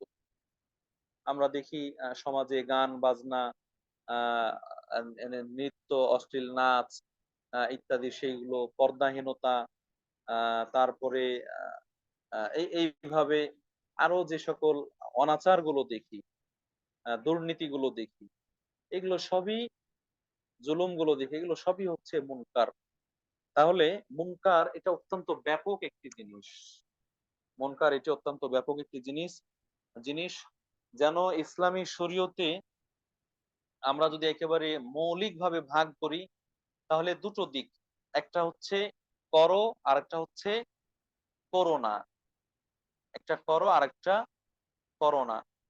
তো এই যে করা, করতে হবে, এটা হচ্ছে যেন মারুফ, এটা ভালো কাজ। আর করো না, বিরত থাকো, ছাড়ো, এটা হচ্ছে যেন যেগুলো থেকে যেগুলো ছাড়তে বলা হয়েছে, যেগুলো থেকে বেঁচে থাকতে বলা হয়েছে, সেটা হচ্ছে মুনকার। আর মুনকারটা ছেড়ে দেওয়া, এটাও কিন্তু মারুফ। যেটা ছাড়তে বলা হয়েছে সেটা ছেড়ে দেওয়া, এটাও কিন্তু মারুফ, এটাও ভালো কাজ। যেটা করতে বলা হয়েছে সেটা করা, এটা যেমন ভালো, যেটা ছাড়তে বলা হয়েছে সেটা ছাড়া, এটাও ভালো কাজ। তাহলে যেটা ছাড়তে বলা হয়েছে সেই কাজগুলো হচ্ছে মুনকার, সেই কাজগুলো হচ্ছে গর্হিত কাজ, সেই কাজগুলো হচ্ছে নিষিদ্ধ কাজ। প্রিয় উপস্থিতি, আল্লাহ রাসূল সাল্লাল্লাহু আলাইহি ওয়াসাল্লাম এখানে নির্দেশ দিলেন, মান রাআ মিনকুম মুনকারান ফালিয়ুগাইয়িরহু বিয়াদিহি, তোমাদের যে কোনো নিষিদ্ধ কাজ দেখতে পায়, দৃষ্টিগোচর হয়, সে যেন সেটাকে প্রতিহত করে, সে যেন সেটাকে দূর করে, অপসারণ করে, নির্মূল করে। এখানে এই মারুফ এবং মুনকার, ভালো কাজের আদেশ করা আর খারাপ কাজ থেকে নিষেধ করা বা খারাপ কাজকে দূর করা, এই দুটো অত্যন্ত গুরুত্বপূর্ণ এবং ফজিলতপূর্ণ আহ এবং সম্মান ও মর্যাদার দুটো কাজ। একদিকে ভালো কাজ এর আদেশ করা, অন্যদিকে খারাপ কাজ থেকে নিষেধ করা। আল্লাহ রাব্বুল আলামিন সূরা আলে ইমরানের 104 নং আয়াতে বলছেন, ওয়ালতাকুম মিনকুম উম্মাতুন ইয়াদউনা ইলাল খাইর ওয়া ইয়ামুরুনা বিল মা'রুফ ওয়া ইয়ানহাউনা আনিল মুনকার। তোমাদের মধ্যে যেন একটি সম্প্রদায় থাকে, জাতি থাকে, যারা কল্যাণের দিকে আহ্বান করবে। সেই কল্যাণের আহ্বান কিসের মাধ্যমে হবে? ভালো কাজের আদেশ করার মাধ্যমে আর মন্দ কাজ থেকে নিষেধ করার মাধ্যমে। তাহলে ভালো কাজ এর আদেশ করা, ভালো কাজের দিকে ডাকা, ভালো কাজের সম্পন্ন করা, এটাও কল্যাণকর কাজ। খারাপ কাজ থেকে নিষেধ করা, এটাও হচ্ছে কল্যাণকর কাজ। যদি ভালোর দিকে আহ্বানের মাধ্যমে, আহ ভালো কাজে আদেশ করার মাধ্যমে আর মন্দ কাজ থেকে নিষেধ করার মাধ্যমে ভালোর বা কল্যাণকর কাজটি কেউ সম্পন্ন করতে পারে, আল্লাহ রাব্বুল আলামিন বলছেন ওয়া উলাইকা হুমুল মুফলিহুন, তাহলে তারাই যেন সফল কাম, তারাই যেন সফল, তারাই যেন সফল, তারাই যেন আহ বিজয়ী। সম্মানিত উপস্থিতি, তাহলে এখানে আল্লাহ রাব্বুল আলামিন স্বয়ং বললেন যে তোমরা, তোমাদের মধ্যে যেন একটা সম্প্রদায় থাকে, যে সম্প্রদায় মানুষকে ভালো কাজের আদেশ করবে আর মন্দ কাজ থেকে নিষেধ করবে। অতএব মন্দ কাজ থেকে নিষেধ করা আর ভালো কাজের আদেশ করা, এটা যেন সফলতা লাভের, এটা যেন সফলতা লাভের একটি অন্যতম মাধ্যম। আহ অনুরূপভাবে এই কোরআনের মধ্যে আল্লাহ রাব্বুল আলামিন অনেকগুলো আয়াত নাজিল করেছেন, যে আয়াতগুলোতে আল্লাহ রাব্বুল আলামিন বলছেন যে তোমাদেরকে ভালো কাজের আদেশ করতে হবে আর খারাপ কাজ থেকে নিষেধ করতে হবে। যেন আমি মানুষকে পাঠিয়েছি ভালো কাজের আদেশ করার জন্য আর খারাপ কাজ থেকে নিষেধ করার জন্য। আমরা যে প্রসিদ্ধ আয়াত জানি, যে আয়াতের মধ্যে আল্লাহ রাব্বুল আলামিন বলছেন ওমা খালাকতুল জিন্না ওয়াল ইনসা ইল্লা লিয়াবুদুন, আমি মানুষ এবং জিন জাতিকে সৃষ্টি করেছি আহ আমার ইবাদতের জন্য। এই লিয়াবুদুন, আমার ইবাদতের জন্য, এটার অনেকেই, অনেক মুফাসসিরিনে কেরামি তর্জমা করেছেন লিয়ামুরুনা বিল মা'রুফ ওয়া ইয়ানহাউনা আনিল মুনকার, যেন তারা মানুষকে ভালো কাজের আদেশ দেয় আর খারাপ কাজ থেকে নিষেধ করে। তো এই ভালো কাজের আদেশ দেওয়া, খারাপ কাজ থেকে নিষেধ করা, এটাই যেন, এই উদ্দেশ্যে যেন আল্লাহ রাব্বুল আলামিন মানুষকে সৃষ্টি করেছেন। সম্মানিত উপস্থিতি, অনুরূপ ভাবে আল্লাহ রাব্বুল আলামিন সূরা আলে ইমরানের 110 নং আয়াতে বলছেন কুনতুম খায়রা উম্মাতিন উখরিজাত লিন-নাস, তোমরাই তো শ্রেষ্ঠ জাতি, তোমরা উম্মতে মুহাম্মাদি মুসলিমরা শ্রেষ্ঠ জাতি। উখরিজাত লিন-নাস, তোমাদেরকে সৃষ্টি করা হয়েছে মানুষের জন্য, মানুষের কল্যাণের জন্য। মানুষের কল্যাণ কিভাবে করবে? তা'মুরুনা বিল মা'রুফ ওয়া তানহাউনা আনিল মুনকার, ভালো কাজের আদেশ করবে আর মন্দ কাজ থেকে নিষেধ করবে। ভালো কাজের আদেশ করবে, মন্দ কাজ থেকে নিষেধ করবে। ওয়া তুমিনুনা বিল্লাহ, এবং আল্লাহর প্রতি ঈমান নিয়ে আসবে। তাহলে আহ শ্রেষ্ঠ জাতি হওয়ার জন্য আল্লাহ রাব্বুল আলামিন যে মানদণ্ড নিরূপণ করেছেন, নির্ধারণ করেছেন, সেটাও যেন ভালো কাজের আদেশ দেওয়া আর মন্দ কাজ থেকে নিষেধ করা। তাহলে আমরা মোটামুটি জানতে পারলাম যে সফল কাম হওয়ার জন্য ভালো কাজের আদেশ দেওয়া, মন্দ কাজ থেকে নিষেধ করা, শ্রেষ্ঠ জাতি হওয়ার জন্য ভালো কাজের আদেশ দেওয়া, মন্দ কাজ থেকে নিষেধ করা। এইভাবে আল্লাহ রাব্বুল আলামিন এর আগেও যে নবী এবং রাসূলদেরকে পাঠিয়েছেন, সেই নবী রাসূলদেরও মূল কাজ ছিল এই ভালো কাজের আদেশ করা আর মন্দ কাজ থেকে নিষেধ করা। আমরা যেটা বলে থাকি যে ওয়ালাকাদ বাআসনা ফি কুল্লি উম্মাতিন রাসূল আন ই'বুদুল্লাহ ওয়াজতানিবুত তাগুত। আল্লাহ রাব্বুল আলামিন যুগে যুগে যত নবী এবং রাসূল পাঠিয়েছেন তাদের দুটো দায়িত্ব দিয়ে পাঠিয়েছেন। একটা হচ্ছে তারা যেন শুধুমাত্র আল্লাহর ইবাদত করে আর তাগুত থেকে বেঁচে থাকে। যে আল্লাহর ইবাদত করা এগুলো হচ্ছে ভালো কাজ, আর তাগুতের ইবাদত করা এগুলো হচ্ছে মন্দ কাজ। অতএব আল্লাহর ইবাদত করবে, এটা হলো ভালো কাজ, মারুফ করা। আর তাগুতকে পরিত্যাগ করবে, এই মুনকারকে পরিত্যাগ করা, মন্দ থেকে বেঁচে থাকা। সম্মানিত উপস্থিতি, অতএব মুনকার থেকে, গর্হিত নিষিদ্ধ কাজ থেকে প্রথমত নিজে বিরত থাকা, অন্যকে বিরত রাখা। নিজে বিরত থাকা, অন্যকে বিরত রাখা দুটি অত্যন্ত গুরুত্বপূর্ণ কাজ। যে শুধু মানুষকে ভালো কাজের আদেশ দেয় কিন্তু নিজে মানে না, অর্থাৎ মানুষকে ভালো করতে বলে কিন্তু নিজে খারাপ কাজ করে, আল্লাহ রাব্বুল আলামিন তাদেরকে ভৎসনা করেছেন, তাদেরকে নিন্দা করেছেন। যেমনটা সূরা সফের শুরুর দিকে বলছেন, ইয়া আইয়ুহাল্লাযীনা আমানু লিমা তাকুলুনা মা লা তাফআলুন। হে ঈমানদারগণ, তোমরা কেন এমন কথা বলছো যা নিজেরা করো না, যা নিজেরা পালন করো না, এরকম কথা কেন মানুষকে বলছো? এখানে আহ মানুষকে বলা এটা খারাপ নয়, মানুষকে বলা এটা তো ভালো, মানুষকে মন্দ থেকে নিষেধ করা এটা ভালো। কিন্তু নিজেরা কেন সে মন্দ থেকে বেঁচে থাকছো না, বিরত থাকছো না? এখানে ভৎসনাটা করা হয়েছে নিজেরা মন্দের মধ্যে জড়িয়ে থাকার কারণে। তাহলে একদিকে যেমন নিজে মন্দ থেকে বিরত থাকবে, অন্যদিকে অন্যকেও মন্দ থেকে বিরত থাকার জন্য আদেশ করবে। সম্মানিত উপস্থিতি, এ প্রসঙ্গে অনেকগুলো ঘটনা রয়েছে, কোন আয়াত রয়েছে, সবগুলো উপস্থাপন করলে আমরা পুরোপুরি সময় পাবো না, এজন্য সংক্ষেপ করার চেষ্টা করছি। বানি ইসরাইলে তিন শ্রেণীর মানুষ ছিল। তিন শ্রেণীর মানুষ ছিল। এক শ্রেণীর মানুষ যারা ভালো কাজ করত, আর এক শ্রেণীর মানুষ যারা মন্দ কাজ করত, আর এক শ্রেণীর মানুষ যারা ভালো কাজ করত কিন্তু আফওয়ান, এক শ্রেণীর মানুষ যারা ভালো কাজ করত, মন্দ কাজ থেকে নিষেধ করত। আর এক শ্রেণীর মানুষ যারা মন্দ কাজ করত। আর তৃতীয় শ্রেণীর মানুষ যারা ভালো কাজ করত কিন্তু মন্দ কাজ থেকে নিষেধ করত না। আল্লাহ রাব্বুল আলামিন কোরআনের মধ্যে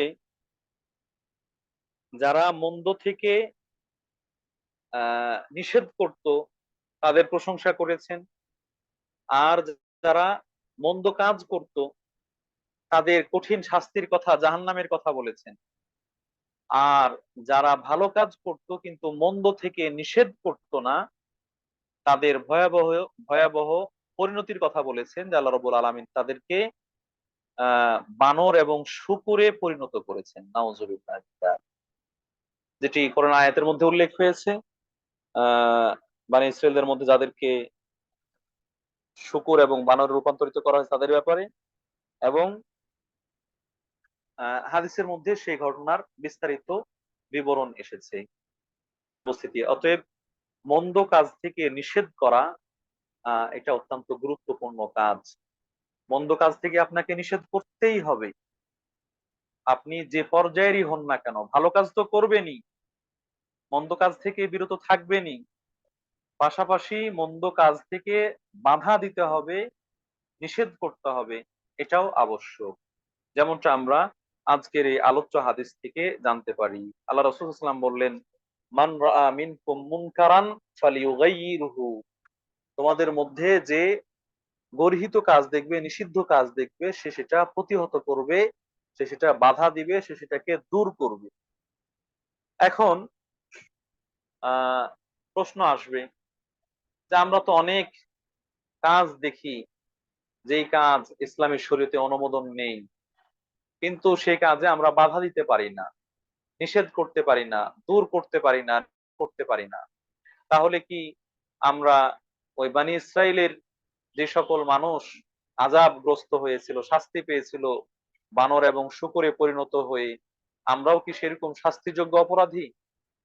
সম্মানিত উপস্থিতি, এজন্য আল্লাহ রাসূল সাল্লাল্লাহু আলাইহি সাল্লাম মানুষের অবস্থান অনুযায়ী, পর্যায় অনুযায়ী মানুষকে ভাগ করেছেন, মানুষের সক্ষমতা অনুযায়ী মানুষকে বিভক্ত করেছেন। ইসলাম এটি সার্বজনীন জীবন ব্যবস্থা। ইসলাম এটি সবার জন্য, সকল সময়ের জন্য, সকল স্থানের জন্য প্রযোজ্য এরকম একটি জীবন ব্যবস্থা। কারো সাধ্যাতীত কোনো কিছু ইসলাম কারো ওপর চাপিয়ে দেয়নি। এজন্য আল্লাহ রাসূল সাল্লাল্লাহু আলাইহি সাল্লাম এই ইনকারুল মুনকার, অন্যায় বা গর্হিত কাজ প্রতিহত করার জন্য, নিষিদ্ধ কাজ দূর করা, অপসারণ করার জন্য প্রতিহতকারীদেরকে, অন্যায় প্রতিরোধকারীদেরকে তিন ভাগে বিভক্ত করেছেন। আল্লাহ রাসূল সাল্লাল্লাহু আলাইহি সাল্লাম অন্যায় প্রতিরোধকারীদেরকে তিন ভাগে বিভক্ত করেছেন। এর এটাকে আমরা এক কথায় যদি প্রকাশ করতে চাই তাহলে এভাবে বলতে পারি যে, যে কোনো মুমিন ও মুসলিম যারা ভালো কাজ করে আর মন্দ কাজ থেকে বিরত থাকে এবং বিরত রাখতে চায়, যে সকল মুমিন ও মুসলিম নারী হোক বা পুরুষ হোক ভালো কাজ করে, মন্দ কাজ থেকে বিরত থাকে এবং অন্যকে মন্দ কাজ থেকে বিরত রাখতে চায়, তারা তিন ভাগে বিভক্ত, তারা তিন প্রকারে বিভক্ত। আমরা বারবার দিনী বোনদের কাছ থেকে প্রশ্নের সম্মুখীন হয়েছি যে, আমি পর্দা করতে চাই, আমার পরিবারে পর্দা করতে দেয় না, অথবা আমি পর্দা সমস্যা হয় না কিন্তু আমার ননদ, আমার যা অথবা ঝি অথবা এই ও শাশুড়ি ইত্যাদি তারা পর্দা করে না, অন্যরা পর্দা করে না, অথবা আমি নামাজ পড়ি তারা নামাজ পড়ে না, ইত্যাদি ইত্যাদি, আমি নামাজ পড়ি জামাই নামাজ পড়ে না। তো এই সকল বিষয়গুলো, এগুলো তো নিষিদ্ধ কাজ। নামাজ ছেড়ে দেওয়া এটা তো নিষিদ্ধ কাজ। তো এই সকল কাজগুলো আমরা কিভাবে হ্যান্ডেল করব, তাদের সাথে কিভাবে চলাফেরা করতে পারি, তাদেরকে কিভাবে প্রতিরোধ করতে পারি, এই ধরনের প্রশ্নগুলো কিন্তু আমরা বারবার এই গ্রুপ থেকেই পেয়েছি। সেই হিসেবে ইনকারুল মুনকার বা মন্দ কাজ প্রতিহত করা, নির্মূল করা, অপসারণ করা, এটার যে স্তর সেটা আমাদের জানা দরকার। আরেকটা দিক বলি এখানে, এই মুনকারুল ইনকার, ইনকারুল মুনকার, মন্দ কাজ, অন্যায় কাজ প্রতিহত করতে হবে। আল্লাহ রাসূল সাল্লাল্লাহু আলাইহি ওয়াসাল্লাম এখানে নির্দেশ দিলেন, ফালিউগাইয়িরহু, সে সেটা প্রতিহত করে, নির্মূল করে। এটাকে অনেকে আবশ্যক মনে করে নিয়েছেন, ফরজ মনে করে নিয়েছেন, এবং সে ফরজ মনে করার জায়গা থেকে তার সামর্থ্য থাক বা না থাক, সাধ্য থাক বা না থাক, সে ব্যক্তি এই দায়িত্ব কাঁধে উঠিয়ে নিয়ে যেখানে পারছেন সেখানে করছেন, যেখানে পারেন না সেখানে মায়ের ধর, অস্ত্র হাতে নেওয়া, সন্ত্রাসী কর্মকাণ্ড করা, বোমা ব্লাস্টিং করা, যেটাকে আমরা চরমপন্থা বলছি, এই ধরনের প্রক্রিয়াও কিন্তু অনেকে অবলম্বন করছেন এবং গ্রহণ করছেন। সম্মানিত উপস্থিতি, অতএব এই দৃষ্টিকোণ থেকেও এই চরমপন্থী হওয়া বা চরমপন্থার বোঝ নেওয়া, সেখান থেকে আমাদের উঠে এসে এটা বোঝা দরকার যে আল্লাহ রাসূল সাল্লাল্লাহু আলাইহি সাল্লাম এটাকে তিন ভাগে বিভক্ত করেছেন। এই তিন ভাগের কোন ভাগের মধ্যে আমি পড়ছি? এটা কি তিন ভাগের তিনটাই আমার দায়িত্ব, নাকি যে কোনো একটা? তিন ভাগের তিন প্রকারে কি আমি পড়ছি, নাকি যে কোনো এক প্রকারে পড়ছি, যাতে করে আমরা চরমপন্থীদের অন্তর্ভুক্ত না হই, আবার শৈথিল্যবাদীদের অন্তর্ভুক্ত না হই, বরং আল্লাহ রাসূল সাল্লাল্লাহু আলাইহি সাল্লাম যেভাবে বলেছেন সেভাবে আমরা করতে পারি। এই জায়গা থেকেও এই অংশটুকু আমাদের জানা দরকার। আবু সাইদ খুদরি রাদিয়াল্লাহু তাআলা আনহু থেকে এই হাদিসটি বর্ণিত হয়েছে। তার থেকে আরেকটি প্রসিদ্ধ হাদিস বর্ণিত হয়েছে এই মুনকারকে প্রতিহত করার ব্যাপারে। একটি উদাহরণ দিয়ে বলেছেন, যেটা হয়তো আমাদের অনেকের জন্য বুঝতে আরো সহজ হবে এবং সক্ষম হবে, যে অন্যায় কাজকে নিষেধ করা, মন্দ কাজ থেকে বাধা দেওয়া কেন গুরুত্বপূর্ণ। সে হাদিসটি বর্ণনা করেছেন রাসূল সাল্লাল্লাহু আলাইহি ওয়াসাল্লামের বরাত দিয়ে। তিনি এভাবে বলছেন যে এটা গুরুত্বপূর্ণ ব্যক্তির নিজের নিরাপত্তার জন্য, নিজের ঈমান রক্ষার জন্য, নিজের আমল ঠিক রাখার জন্য। কেননা আজকে যে মন্দ কাজ করছে তাকে যদি ছেড়ে দেওয়া হয়, মন্দ কাজ করাটাকে অবারিত করে দেওয়া হয়, অবাধ করে দেওয়া হয়, বাধা বন্ধনহীন করে দেওয়া হয়, তাহলে কয়দিন পরে সেই মন্দ কাজের কুপ্রভাব আপনার ওপরেও এসে পড়বে। মন্দ কাজকারী সে শুধু ক্ষতিগ্রস্ত হবে এরকম নয়, বরং আপনি যিনি মন্দ কাজ করছেন না তিনিও ক্ষতিগ্রস্ত হবেন। তার চমৎকার উদাহরণ দিয়েছেন যে মনে করো একটা দ্বিতল বিশিষ্ট জাহাজ, 2 তলা বিশিষ্ট ডুপ্লেক্স জাহাজ, সেই জাহাজে মানুষ সফর করছে, নদীর মধ্যে বা সাগরের মধ্যে কোথাও যাচ্ছে। তো সেই হিসেবে নিচের তলায় আবদ্ধ, পানি নেওয়ার ব্যবস্থা নেই, 2য় তলায় এসে সেখান থেকে বালতি সাগরে ডুবিয়ে বা নামিয়ে পানি ওঠার ব্যবস্থা রয়েছে। তো এখন নিচতলার মানুষেরা তারা বারবার ওপর থেকে এসে পানি নিচ্ছে, আবার নিচে যাচ্ছে, এতে করে নিজেদেরও কষ্ট হচ্ছে, আবার 2 তলার মানুষ যারা আছে তাদেরও কষ্ট হচ্ছে, তাদেরকে পাড়া দিয়ে তাদের ভিড় ঠেলে তাদেরকে যেতে আসতে হচ্ছে। এরকম জায়গা থেকে যদি নিচতলার মানুষেরা মনে করে যে আমরা দোতলায় না গিয়ে নিচতলাতেই এই জাহাজের নিচে একটা অংশ ছিদ্র করে ফেলি, তাহলে সেই ছিদ্র দিয়ে পানি আসবে, আমরাও অবাধে সে পানি নিতে পারবো। ওপরের মানুষকে আর কষ্ট দেওয়া লাগবে না, আমাদের নিজেরও আর কষ্ট করতে হবে না। নিঃসন্দেহে এই কাজটা ঠিক হবে না। এই চিন্তাটা যদি বাস্তবায়ন করে আর জাহাজের নিচ ছিদ্র করে বা ফুটো করে, তাহলে জাহাজে পানি উঠা শুরু করবে, জাহাজে পানি উঠা শুরু করবে। এখন যদি নিচতলার মানুষেরা তারা মনে করে যে আমাদের কষ্ট হচ্ছিল, সে কষ্ট লাঘব করার জন্য আমরা নিচতলা ছিদ্র করে ফেললাম, সহজে পানি পেয়ে যাব, আরাম করব। আর 2 তলার মানুষেরা তাদেরকে ছেড়ে দেয়, ঠিক আছে তোমাদের কষ্ট দূর হচ্ছে এইভাবে, তাহলে তোমরা এমনটাই করো। তো এতে করে শুধু কি তাদের কষ্ট দূর হবে, নাকি আরো কষ্টের মধ্যে পড়বে? নিঃসন্দেহে যখন জাহাজ দিয়ে ভিতরে পানি ঢোকা শুরু করবে তখন এই জাহাজ ডুবে যাবে। তো তাদের এই নিষিদ্ধ কাজ করার কারণে, জাহাজ ছিদ্র করা এটা নিষিদ্ধ কাজ, কেননা জাহাজ ছিদ্রবিহীন থাকা এর মাধ্যমে সবাই নিরাপদ থাকবে। আর যার মধ্যে জীবন বিনাশ হওয়ার শঙ্কা রয়েছে সেটা নিষিদ্ধ। তাহলে এই জাহাজ ছিদ্র করার মতো কাজ করার অনুমতি দিয়ে কোনো হবে এমনটা নয়, বরং যারা জাহাজের 2 তলায় রয়েছে তারাও ধ্বংস হবে, তারাও ডুবে মরবে। তাহলে এখানে যদি এই নিষিদ্ধ কাজ থেকে নিষেধ না করা হয়, বিরত রাখা না হয়, বারণ না করা হয়, তাহলে যিনি নিষিদ্ধ কাজ করছেন, যিনি অপরাধী তিনিই শুধু ক্ষতিগ্রস্ত হবেন এমনটা নয়, বরং যিনি ভালো মানুষ কিন্তু নিষেধ করছেন না তিনিও ক্ষতিগ্রস্ত হবেন। আল্লাহ রাসূল সাল্লাল্লাহু আলাইহি ওয়াসাল্লাম এইভাবে উদাহরণ দিয়ে আমাদেরকে বোঝানোর চেষ্টা করেছেন যে ইনকারুল মুনকার এতটাই গুরুত্বপূর্ণ। আজকে যে পাপ, আজকে যারা মাদক সেবী, মাদক সেবন করছে, শুধু সে নিজে ক্ষতিগ্রস্ত হচ্ছে এমন নয়, তার মাদক সেবনের জন্য সে বিভিন্ন অকারেন্স ঘটাচ্ছে, চুরি ডাকাতি মারামারি ছিনতাই ইত্যাদি সেগুলো করছে, যার যার ক্ষতি আমাদের উপর এসে পড়েছে। অথবা তার মাদক দ্রব্যের সেবন দেখে আমাদের সন্তানরা মাদক গ্রহণ করছে। একইভাবে দুর্নীতিবাজ, একইভাবে আরো অন্যান্য যে অপরাধী রয়েছে তাদের সে সকল অপরাধের কুপ্রভাব তাদের মধ্যে সীমাবদ্ধ নয়, বরং সেটা আমাদের উপরও আসছে। এজন্য আমাদের উচিত হবে কমপক্ষে আমরা যেন, আমরা তো নিজেরা সেটা করবোই না, পাশাপাশি তাদেরকে নিষেধ করি, তাদেরকে বাধা দেই, তাদেরকে বিরত রাখার চেষ্টা করি। এরপরে যদি সেটা সক্ষম, চেষ্টা ব্যর্থ হয়, নির্মূল না হয়, অপসারণ না হয়, সেক্ষেত্রে আমরা অন্তত আমাদের দায়বদ্ধতা থেকে উঠে আসতে পারবো। আমরা আমাদের দায়বদ্ধতা, আমাদের যে দায় রয়েছে সেটা পালন করেছি, আমাদের কর্তব্য সেটা পালন করেছি, এতটুকু আমরা প্রবোধ দিতে পারবো, আমরা সান্ত্বনা নিতে পারবো।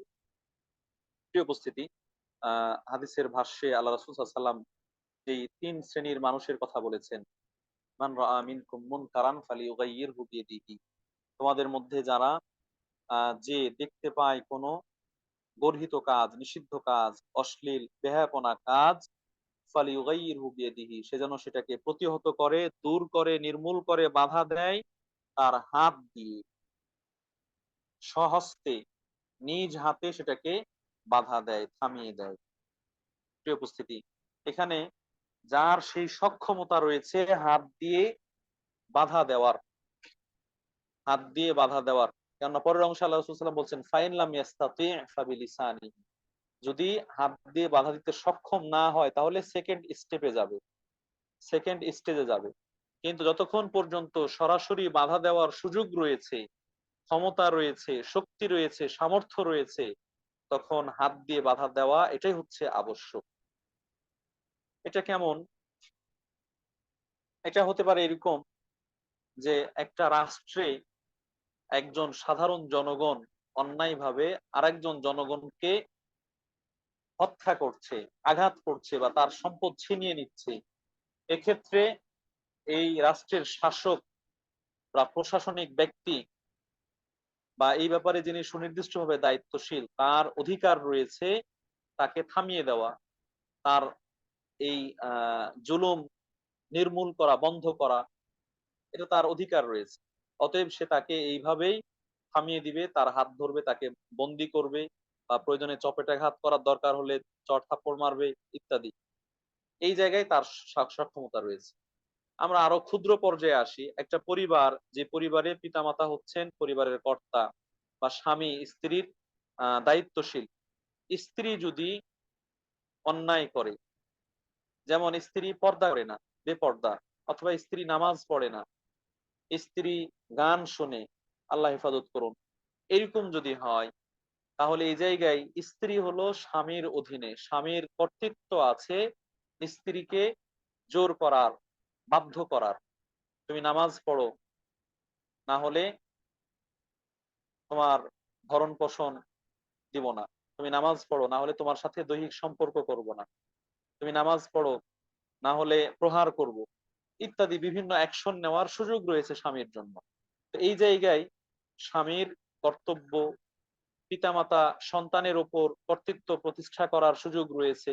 অতএব সেই জায়গায় এইভাবে ব্যক্তি তার পর্যায় অনুযায়ী, যার যেখানে সামর্থ্য রয়েছে, সক্ষমতা রয়েছে, সেই সক্ষমতা অনুযায়ী এই নিষিদ্ধ কাজকে প্রতিহত করার জন্য সরাসরি অ্যাকশন নেবেন, সরাসরি ভূমিকা রাখবেন। এখানে হাত দ্বারা উদ্দেশ্য ব্যক্তির হাত, যেহেতু যে কোনো কিছু প্রতিহত করার ক্ষেত্রে সর্বপ্রথম মানুষের হাত যায়, সেই হিসেবে আল্লাহ রাসূল সাল্লাল্লাহু আলাইহি ওয়াসাল্লাম হাতের কথা উল্লেখ করেছেন। উদ্দেশ্য হচ্ছে শক্তি, সামর্থ্য, ক্ষমতা, শক্তি, সামর্থ্য, ক্ষমতা, সেটির মাধ্যমে সরাসরি এটাকে প্রতিহত করা। এটা হচ্ছে ওয়াজিব বা আবশ্যক। আহ যদি এটা সম্ভব না হয়, এটা অনেকের পক্ষেই হয় না, অনেকের পক্ষে সেটি সম্ভব হয় না, সেক্ষেত্রে সে কি করবে?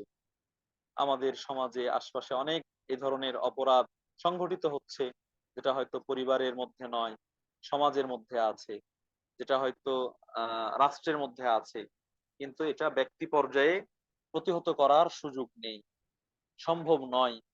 সেক্ষেত্রে কি করবে? তাহলে কি ফরজ তার উপর থেকেই যাবে? আল্লাহ রাসূল সাল্লাল্লাহু আলাইহি ওয়াসাল্লাম বললেন ফাইন লাম ইয়াস্তাতি ফাবিলিসানিহি, যদি সরাসরি হাত দিয়ে, শক্তি দিয়ে, সামর্থ্য দিয়ে কোনোভাবেই সেটিকে রোধ করতে না পারে, নির্মূল করতে না পারে, বাধা দিতে না পারে, দূর করতে না পারে, ফাবিলিসানিহি, তাহলে সে তার জিহ্বার মাধ্যমে সেটিকে প্রতিহত করবে। জিহ্বার মাধ্যমে প্রতিহত করার দ্বারা উদ্দেশ্য জিহ্বার কথা দিয়ে, কথার মাধ্যমে, কথার মাধ্যমে সেটিকে প্রতিহত করবে, বক্তব্যের মাধ্যমে, বক্তৃতার মাধ্যমে, লেখনির মাধ্যমে, বলার মাধ্যমে, আহ আওয়াজ তুলে জনগণের জনমত তৈরি করার মাধ্যমে, এইভাবে সে কথার মাধ্যমে সেটিকে নির্মূল করার চেষ্টা করবে, কথার মাধ্যমে। যেমন আমরা এখন বলতে পারি রাষ্ট্রীয়ভাবে অনেক অপরাধ হচ্ছে, অথবা সামাজিকভাবে অনেক অপরাধ হচ্ছে, যেটা হয়তো কেউ একার পক্ষে হাত দিয়ে নির্মূল করতে সক্ষম হচ্ছে না। তো এই ক্ষেত্রে ব্যক্তি তার কথা দিয়ে তাকে হয়তো প্রথমে সে নিষেধ অমান্য করছে, তাহলে সেক্ষেত্রে সে জনমত তৈরি করবে। জনমত তৈরি করে মানুষদেরকে একত্রিত করবে। সেই একত্রিত কথা যখন তার বিরুদ্ধে যাবে, তখন হয়তো সে কি সেটাকে মান্য করতে পারে। তো এইভাবে ব্যক্তি যখন সরাসরি তার হাত, শক্তি, সামর্থ্য দিয়ে এটিকে প্রতিহত করতে সক্ষম হচ্ছে না, তখন তার ওপর আর এই দায়িত্ব নেই যে না, তাকে হাত দিয়েই সেটি প্রতিহত করতে হবে। প্রয়োজনে বোমা মেরে হলেও তাকে প্রতিহত করতে হবে, প্রয়োজনে খুন করে হলেও তাকে প্রতিহত করতে হবে, এই দায়িত্ব ইসলাম তার উপর চাপিয়ে দেয়নি। বরং সে সময় সে বলবে, বলার মাধ্যমে সে দায়মুক্ত হতে পারবে। ফাইন লাম ইয়াস্তাতি ফাবি লিসানিহি, যদি ব্যক্তি হাত দিয়ে সেটা প্রতিহত করতে সক্ষম না হয়, তাহলে তার জিহ্বার মাধ্যমে সেটিকে প্রতিহত করবে এবং সেভাবে প্রতিরোধ করার চেষ্টা করবে। যদি কথার মাধ্যমেও না হয়, কথার মাধ্যমে অবশ্যই আমাদের কথা বলার যে আদবগুলো আছে, সে আদবগুলো খেয়াল করা দরকার। প্রথমে কর্কশ ভাষায় নয়, বরং প্রথমে ভালোভাবে বুঝিয়ে সুন্দর কথা বলে, উত্তম কথা বলে, যে কথাগুলো মানুষের হৃদয়ে দাগ কাটে, যে উদাহরণগুলো মানুষের মনের মধ্যে নাড়া দেয়, এরকম উদাহরণ নিয়ে এসে যে কথাগুলো সহজে বুঝবে, এরকম কথাগুলো বলে তাকে বিরত রাখার চেষ্টা করা দরকার। আবার স্থান কাল পাত্র ভেদে যেখানে এই ধরনের কথা বললে মনে করবে এটা ন্যাকামো, অথবা কোনোভাবেই মূল্যায়ন করবে না, সেক্ষেত্রে ধমক দিয়ে, সেক্ষেত্রে জোর গলায় চিৎকার করে সেটাকে সে নিষেধ করার চেষ্টা করবে। তো এইভাবে সে অন্যায় কাজকে প্রতিহত করার চেষ্টা করবে। ফাইন লাম ইয়াস্তাতি' ফাবিকালবিহি, যদি হাত দিয়েও প্রতিহত করতে সক্ষম না হয়, কথা দিয়েও প্রতিহত করতে সক্ষম না হয়, তাহলে সে তার অন্তর দিয়ে এটাকে প্রতিহত করবে। অন্তর দিয়ে প্রতিহত করবে। অন্তর দিয়ে কিভাবে সম্ভব? অন্তর দিয়ে প্রতিহত করা কিভাবে সম্ভব? অন্তরের কথা তো মানুষ বুঝে না। অন্তরের প্রভাব তো মানুষের উপর সেইভাবে পড়ে না। যেখানে হাত দিয়ে পারল না, মুখ দিয়ে পারল না, সেখানে অন্তর দিয়ে কিভাবে? অন্তরের বিষয়টা ২ ভাবে এসেছে। প্রথমত হচ্ছে অন্তর দিয়ে সেই অন্যায় কাজের প্রতি সমর্থন জানাবে না। অন্তর দিয়ে তার প্রতি সহমত প্রকাশ করবে না, তার বিরোধিতা করবে, সেটা মেনে নিবে না। যে অন্যায় কাজ করা হচ্ছে, অশ্লীল কাজ করা হচ্ছে, শরীয়ত নিষিদ্ধ কাজ করা হচ্ছে, সেই কাজটাকে সে মন থেকে মেনে নিবে না, মন থেকে মানতে পারে না, মন থেকে প্রত্যাখ্যান করবে, অগ্রহণ করবে। এটা হচ্ছে অন্তর দিয়ে প্রতিহত করা। তাহলে ওই কাজের প্রতি ঘৃণা ভরে সেটিকে ছুঁড়ে মারবে, সেটাকে মনের মধ্যে স্থান দিবে না। এটা হলো ১ নম্বর। দ্বিতীয় নম্বর হচ্ছে মনে মনে পরিকল্পনা করবে। মনে মনে পরিকল্পনা করবে কিভাবে এই অন্যায়কে প্রতিহত করা যায়। মনে মনে এটাকে পরিকল্পনা করবে। মন থেকে মাথায় আসবে, মাথা থেকে সেটা বাস্তবে রূপান্তরিত হবে। তাহলে এটাকে ছক আঁকা, পরিকল্পনা করা, যেটা আমরা মনের কাজ বলে থাকি। আ তো সেই ছক এঁকে সেটিকে প্রতিহত করার জন্য চেষ্টা করবে। ওয়াযালিকা আযাফুল ঈমান। আল্লাহ রাসূল সাল্লাল্লাহু আলাইহি ওয়াসাল্লাম বলছেন, এটা হচ্ছে ঈমানের দুর্বলতম স্তর। ঈমানের দুর্বলতম স্তর। অর্থাৎ মন দিয়ে ঘৃণা করা, সহমত পোষণ না করা, আ এইভাবে যে এটাকে নির্মূল করে মুখ দিয়েও বলতে পারে না, হাত দিয়েও বলতে পারে না, এটা যেন ঈমানের দুর্বলতম দিক। এটা যেন দুর্বলতার পরিচায়ক। সম্মানিত উপস্থিতি, এই অর্থে একবার এসেছে এটা, যেটা হচ্ছে দুর্বলতম দিক। আ আবার একটু আগে আমরা বললাম যে এই মন থেকে প্রতিহত করার দ্বারা উদ্দেশ্য হচ্ছে এর মাধ্যমে ঘৃণা করা, অন্যভাবে হচ্ছে ছক আঁকা, পরিকল্পনা করা। তা আমরা যদি পরিকল্পনার অর্থে নেই, তাহলে তখন এটাই তো সবথেকে বড় হয়। এটা দুর্বল হয় কিভাবে? কেননা পরিকল্পনা করেই তো অন্যায়কে প্রতিহত করা সহজ হবে। আ এবং সেটা বাস্তবায়ন করা সহজ হবে এবং কার্যকর হবে। এর বাইরে অনেক সময় সরাসরি অ্যাকশন নিতে গেলে এটা হিতে বিপরীত হয়, অনেক সময় বলতে গেলে মুখ খুললেও বিভিন্ন খড়গ নেমে আসে। তাহলে পরিকল্পনা করে সেটিকে দূর করার ছক আঁকা হচ্ছে কার্যকরী একটি পদক্ষেপ। তাহলে এটা দুর্বলতম কেন? এজন্য এটা ভিন্নভাবে বলা হয়েছে আ যালিকা আদাফুল ঈমান, যালিকা আদাফুল ঈমান। এটা যেন ন্যূনতম ঈমানের দাবি। এটা যেন ন্যূনতম ঈমানের দাবি, দুর্বল ঈমানের দাবি। অর্থাৎ যার মধ্যে বিন্দু পরিমাণ ঈমান আছে সেও সেটিকে মন থেকে মেনে নিতে পারবে না। এ পর্যায়টাকে দুর্বল নয়, বরং ন্যূনতম ঈমান, সামান্যতম ঈমানের অধিকারী ব্যক্তিও এই অন্যায় কাজকে মেনে নিতে পারে না, প্রশ্রয় দিতে পারে না, সমর্থন জানাতে পারে না। এটা আরেকটা হাদিস দ্বারা আমরা বুঝতে পারি। সম্ভবত আব্দুল্লাহ ইবনে মাসউদ রাদিয়াল্লাহু আনহু থেকে বর্ণিত। তিনি বলছেন যে, তোমাদের মধ্যে যারা অন্যায় কাজ দেখবে সে হাত দিয়ে প্রতিহত করবে। আর যদি হাত দিয়ে প্রতিহত না করতে পারে তাহলে কথা দিয়ে প্রতিহত করবে। না সক্ষম হলে মন থেকে ঘৃণা করে প্রতিহত করবে। কেননা এরপরে আর ঈমানের কোনো অংশ নেই। অর্থাৎ যদি কেউ অন্যায়ের প্রতি সমর্থন জানিয়ে সেটাকে সে মেনে নেয়, অন্যায়কে মেনে নেয়, অন্যায়কে প্রশ্রয় দেয়, বাধা তো দিলই না, বরং সমর্থন জানালো। সমর্থন জানানো মানে সেটা সে জড়িয়ে পড়া। তখন যেন তার ঈমান থাকে না। তখন যেন তার ঈমান হারিয়ে যায়। সম্মানিত উপস্থিতি। অতএব এই ঈমান যদি কারো থেকে থাকে তাহলে সেই ন্যূনতম ঈমানের দাবি হচ্ছে এই অন্যায়, অশ্লীল, গর্হিত, নিষিদ্ধ কাজের প্রতি ঘৃণা থাকতে হবে। এটাকে সমর্থন জানানো যাবে না। হয়তোবা সে পরিস্থিতির শিকার, মুখ খুলতে পারছে না। মুখ খুললে জীবন যাবে। হয়তো সে পরিস্থিতির শিকার, হাত দিয়ে বাধা দিতে পারছে না। হাত দিয়ে বাধা দিতে গেলে তাকে সমাজ ছাড়া হতে হবে, তাকে দেশ ছাড়া হতে হবে, রাষ্ট্রদ্রোহী হতে হবে। এই ধরনের বিভিন্ন সমস্যা আছে। কিন্তু তাই বলে সে মন থেকেও তাদের প্রতি সহমত পোষণ করবে এমনটা নয়। বরং মন থেকে মেনে নেবে না, মন থেকে ঘৃণা করবে। প্রিয় উপস্থিতি, বিষয়টা বোঝানোর জন্য আমরা আরেকটা উদাহরণ দিতে পারি। আ যদিও এটা একেবারে ঈমানের দাবি এবং সেই ঈমানের জায়গা থেকে আমরা বলছি। এবং আমি মনে করি আপনারা আমার সাথে এ ব্যাপারে শতভাগ একাত্মতা ঘোষণা করবেন। সেটি হচ্ছে বর্তমান সময়ে প্রচলিত গণতান্ত্রিক শাসন ব্যবস্থা, যেটি গণতান্ত্রিক শাসন ব্যবস্থার দাবিদারদের দ্বারা প্রমাণিত এবং তাদের দাবি, যেটি হচ্ছে আহ সর্বসময়ের সবথেকে জনপ্রিয় শাসন ব্যবস্থা, ডেমোক্রেসি, যেটি গণতান্ত্রিক শাসন ব্যবস্থা। এই প্রচলিত গণতান্ত্রিক শাসন ব্যবস্থা এটি ইসলামের সাথে সম্পূর্ণরূপে সাংঘর্ষিক। যেখানে ইসলামী খিলাফত, ইসলামী হুকুমত, ইসলামী শাসন ব্যবস্থা, সেটার মূলনীতি হচ্ছে ইনিল হুকমু ইল্লা লিল্লাহ, একমাত্র বিধানদাতা হচ্ছেন আল্লাহ সুবহানাহু ওয়া তাআলা। দুনিয়া আল্লাহর, দুনিয়ার মানুষ আল্লাহর, অতএব দুনিয়ার মানুষের ক্ষেত্রে বিধান হবে আল্লাহর। এটা হচ্ছে আল্লাহ রাব্বুল আলামিনের ইসলামী শরীয়তের মূল কথা।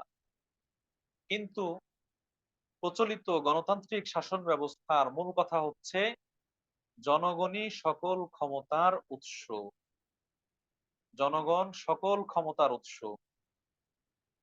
যে ডেমোক্রেসি বা গণতন্ত্রের সংজ্ঞা দিয়েছেন, ডেফিনেশন দিয়েছেন Abraham Lincoln, by the people, for the people, of the people. Democracy যেটা মানুষের দ্বারাই তৈরি, মানুষের জন্যই, মানুষের দ্বারাই শাসন, যেই শাসন ব্যবস্থা সেটাই হচ্ছে গণতান্ত্রিক শাসন ব্যবস্থা। তো এখানে জনগণই সকল ক্ষমতার উৎস। জনগণ যদি একটা দেশের বেশিরভাগ মানুষ যদি বলে যে আল্লাহ নাই, তাহলে আল্লাহ নাই। নাউজুবিল্লাহ মিন যালিক। দেশের বেশিরভাগ মানুষ যদি বলে যে কোরআন মানা যাবে না, তাহলে কোরআনকে মানা যাবে না। এই হচ্ছে গণতান্ত্রিক শাসন ব্যবস্থা। দেশের বেশিরভাগ মানুষ যদি বলে যে আমরা সবাই নারী, তাহলে পুরুষরাও নারী। আবার যদি বলে আমরা সবাই পুরুষ, তাহলে নারীরাও পুরুষ। এই হচ্ছে গণতান্ত্রিক শাসন ব্যবস্থা। এই গণতান্ত্রিক শাসন ব্যবস্থায় একজন মূর্খ, নিরক্ষর মানুষ, যে পড়তেও জানে না, লিখতেও জানে না, সে আর একজন পিএইচডি হোল্ডার অথবা জাতীয় অধ্যাপক, যিনি দীর্ঘ সময় পড়াশোনা করে অনেক জ্ঞান বিজ্ঞানের জগতে পদাচরণ করেছেন, এরকম ব্যক্তি দুজন একই সমান, দুজন মূল্যায়নের ক্ষেত্রে একই সমান। একজন যিনি 10 বছর ক্ষমতায় থাকলেন, প্রধানমন্ত্রী, যাকে আমরা মাথার মুকুট বানিয়ে রাখলাম, ওই ব্যক্তি আর একজন মুচি, একজন আহ, চামার, একজন সুইপার, সেও মূল্যায়নের দিক থেকে একই রকম। এটা হচ্ছে প্রচলিত গণতান্ত্রিক শাসন ব্যবস্থার কথা। সম্মানিত উপস্থিতি, এই গণতান্ত্রিক শাসন ব্যবস্থা যদি কেউ মন থেকে মেনে নেয়, তাহলে কি সে মুমিন থাকতে পারে? তাহলে সে কি মুসলিম থাকতে পারে? আমরা বলবো কখনোই না। সে ঈমান হারা হয়ে যাবে। কেননা সেখানে বলা হচ্ছে সকল ক্ষমতার উৎস হচ্ছে জনগণ। অতএব সকল ক্ষমতার উৎস জনগণকে যদি কেউ মেনে নেয়, তাহলে সে মুমিন না। আল্লাহ রাব্বুল আলামিন বলছেন, ইনিল হুকমু ইল্লা লিল্লাহ, হুকুম কেবলমাত্র আল্লাহ তাআলার, বিধান কেবলমাত্র আল্লাহ তাআলার, ক্ষমতার উৎস আল্লাহ তাআলা। সম্মানিত উপস্থিতি, তাহলে এইরকম ঈমান বিধ্বংসী যে শাসন ব্যবস্থা, যেই শাসন ব্যবস্থার নীতি, সেটাকে যদি কেউ মন থেকে মেনে নেয়, আমরা বলবো যে তার ঈমান থাকবে না, সে ঈমান হারা হয়ে যাবে। তাহলে আমরা তো প্রচলিত গণতান্ত্রিক শাসন ব্যবস্থায় বসবাস করছি, আমরা তো প্রচলিত গণতান্ত্রিক শাসন ব্যবস্থার সুযোগ সুবিধা নিচ্ছি, আমরা তো প্রচলিত গণতান্ত্রিক শাসন ব্যবস্থার সরকারের অনুমতি নিয়ে হজ্জে যাচ্ছি, ওমরা করছি, এক দেশ থেকে আরেক দেশে যাচ্ছি ইত্যাদি। তাহলে যে আমরা এগুলো করছি, এটাকে আমরা মেনে নিয়েছি? প্রিয় উপস্থিতি, এর উত্তরে আমরা বলবো, যদি কেউ মন থেকে এটা মেনে নিয়েই এই সুযোগ সুবিধা গ্রহণ করে, ভোগ করে, তাহলে সে ঈমান থাকবে না। এটা জেনে শুনে, জেনে শুনে সজ্ঞানে সচেতন অবস্থায় যদি এমনটা করে, তাহলে থাকবে না। কিন্তু আমরা বলবো যে না, আমরা এটা জেনে শুনে মেনে নেইনি, বরং আমরা বাধ্য। এই জায়গায় আমরা মুজতার, এই জায়গায় আমরা অপারগ, এই জায়গায় আমাদের সাধ্যের বাইরে। আমরা এখানে হয়তো সরাসরি মুখ দিয়ে সরাসরি হাত দিয়ে বাধা দিতে পারছি না, আমরা সরাসরি মুখ দিয়ে বাধা দিতে পারছি না, আমরা এই জায়গায় মন থেকে ঘৃণা করছি এই প্রচলিত গণতান্ত্রিক শাসন ব্যবস্থা। আমরা এটা মুমিন হিসেবে কখনোই মেনে নিতে পারি না, আমরা মানি না। কিন্তু যেহেতু এর বিকল্প ইসলামী শাসন ব্যবস্থা নাই, সেই হিসেবে আমরা বাধ্য হয়ে সেটাকে মানছি। আমরা বাধ্য হয়ে দেশের নাগরিক, আমরা বাধ্য হয়ে জীবন যাপন করছি, এই জায়গায় আমরা বাধ্য। আর লা ইউকাল্লিফুল্লাহু নাফসান ইল্লা উসআহা, আল্লাহ রাব্বুল আলামিন কারো উপর কোনো কিছু সাধ্যাতীত চাপিয়ে দেন না। আল্লাহ বলেন, ফাত্তাকুল্লাহা মাসতাতাতুম, তোমরা ভয় করো তোমাদের সাধ্য অনুযায়ী। অতএব আমরা আমাদের সাধ্য অনুযায়ী এক আল্লাহর প্রতি বিশ্বাস রেখেছি, আমরা ঈমান নিয়ে এসেছি, আমরা সালাত পড়ছি, সিয়াম রাখছি, হজ করছি, যাকাত দিচ্ছি। যে সকল ক্ষেত্রে সরকারের নীতিমালা মেনে নিতে বাধ্য, অনুগত থাকতে বাধ্য, না থাকলে আমার জীবন নাশের হুমকি রয়েছে, সে সকল ক্ষেত্রে আমরা সেগুলো করছি, কিন্তু ঈমানকে হারিয়ে নয়, ঈমান হারা হয়ে নয়। যদি সরকার নিষিদ্ধ করে সালাত পড়া যাবে না, নামাজ পড়া হারাম, তখন আমরা সেই সেই বিধান আমরা মেনে নিব না। সরকার মদ ব্যবহার করা, মাদকদ্রব্য ব্যবহার করা হালাল, এই লাইসেন্স দিল অথবা অনুমোদন দিল, সেটাকে আমরা মেনে নিব না, বরং আমরা সেটাকে প্রত্যাখ্যান করেই আমরা সেই সরকারের অধীনে বসবাস করছি, চলাফেরা করছি।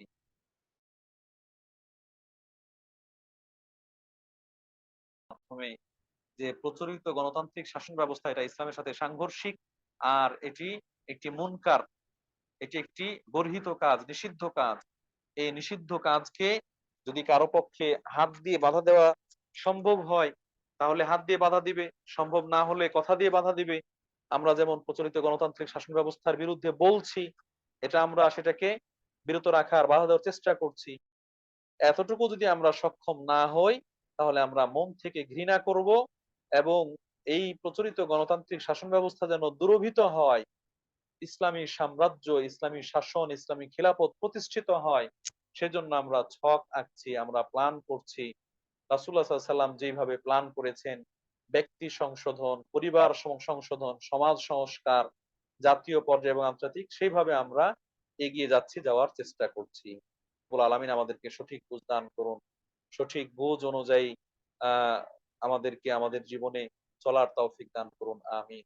প্রিয় উপস্থিতি, এইভাবেই আল্লাহ রাসূল সাল্লাল্লাহু আলাইহি ওয়াসাল্লাম এই হাদিসের মধ্যে আ ইনকারুল মুনকার, গর্হিত কাজ, নিষিদ্ধ কাজকে প্রতিহত করার, আ এটিকে নির্মূল করার, দূর করার জন্য পরামর্শ দিয়েছেন। শুধু পরামর্শ বললে ভুল হবে। বরং আল্লাহ রাসূল সাল্লাল্লাহু আলাইহি ওয়াসাল্লাম এটা আবশ্যক করেছেন।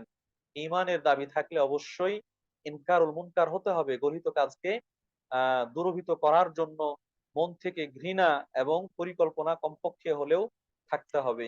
রাসূল সাল্লাল্লাহু আলাইহি ওয়াসাল্লামের সেই নির্দেশ, এগুলো আমরা জানতে পারলাম এবং এটাও জানতে পারলাম যে আ এই সকল নিষিদ্ধ কাজ নির্মূল করার ক্ষেত্রে মানুষ ৩ ভাগে বিভক্ত। কিছু মানুষ যাদের দৈহিক শারীরিক সামর্থ্য রয়েছে, তারা সরাসরি সেটাকে প্রতিহত করবে। আর কিছু মানুষ যারা সেটাতে সক্ষম নয়, তারা কথার মাধ্যমে করবে। এই কথা, বক্তব্য, বক্তৃতার মাধ্যমে, বলার মাধ্যমে, আলোচনার মাধ্যমে, লেখনির মাধ্যমে। আর যদি সেটাতেও সক্ষম না হয়, তাহলে তারা মন থেকে ঘৃণা করবে এবং তার বিরুদ্ধে আ পরিকল্পনা আঁটবে। আল্লাহ রাব্বুল আলামিন আমাদের সকলকে নিজেদের অবস্থানে থেকে ভালো কাজগুলো আমল করার, খারাপ কাজ থেকে বিরত থাকার এবং সাধ্য অনুযায়ী ভালো কাজের দিকে আহ্বান করার, খারাপ কাজ থেকে নিষেধ করার তৌফিক দান করুন। আমিন। যেইভাবে স্থান, কাল, পাত্র ভেদে কৌশলে আমরা ন্যায়কে প্রতিষ্ঠা করতে পারি, অন্যায়কে প্রতিহত করতে পারি, আল্লাহ রাব্বুল আলামিন আমাদেরকে সে তৌফিক দান করুন। আমিন। কখনোই যেন আমরা অন্যায়ের সাথে আপোস না করি। অন্যায়ের বিরুদ্ধে সবসময় যেন আমরা সোচ্চার থাকি। আল্লাহ রাব্বুল আলামিন আমাদেরকে সে তৌফিক দান করুন। আমিন। আ এই বলে আমরা আজকের আলোচনার ১ম পর্ব এখানেই শেষ করছি।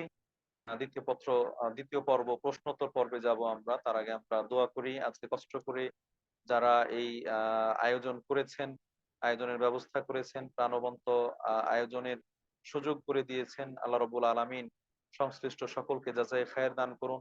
তাদের উপার্জনে বরকত দান করুন, পরিবারে বরকত দান করুন। বিপদ আপদ বালা মুসিবত থেকে আল্লাহ রাব্বুল আলামিন হেফাজতে রাখুন। দুনিয়াতে এবং পরকালে সম্মানিত করুন। যারা কষ্ট করে দীর্ঘ সময় ধরে সংযুক্ত আছেন, সম্পৃক্ত আছেন, আল্লাহ রাব্বুল আলামিন তাদেরকেও জাযায়ে খায়ের দান করুন। উত্তম বিনিময় দান করুন। সত্যিকার অর্থে যেন আমরা আমল করতে পারি, সে উদ্দেশ্যে শুনেছি এবং শোনার আল্লাহ রাব্বুল আলামিন তৌফিক দিয়েছেন। অতএব এটা যেন আমরা আমলে পরিণত করতে পারি, আল্লাহ সে তৌফিক দান করুন। আমিন। আমাদের মাঝে যারা অসুস্থ রয়েছেন, দোয়া চেয়েছেন, চান, আল্লাহ রাব্বুল আলামিন সকল অসুস্থদেরকে সুস্থতা দান করুন। যারা বিপদগ্রস্ত রয়েছে তাদের বিপদ দূর করে দিন, যারা অভাবী রয়েছেন তাদের অভাব দূর করে দিন। যারা পারিবারিক মধ্যে রয়েছেন, দাম্পত্য জীবনে অশান্তির মধ্যে রয়েছেন, আল্লাহ রাব্বুল আলামিন তাদের পরিবারে, তাদের দাম্পত্য জীবনে সুখ সমৃদ্ধি এনে দিন। সুষ্ঠু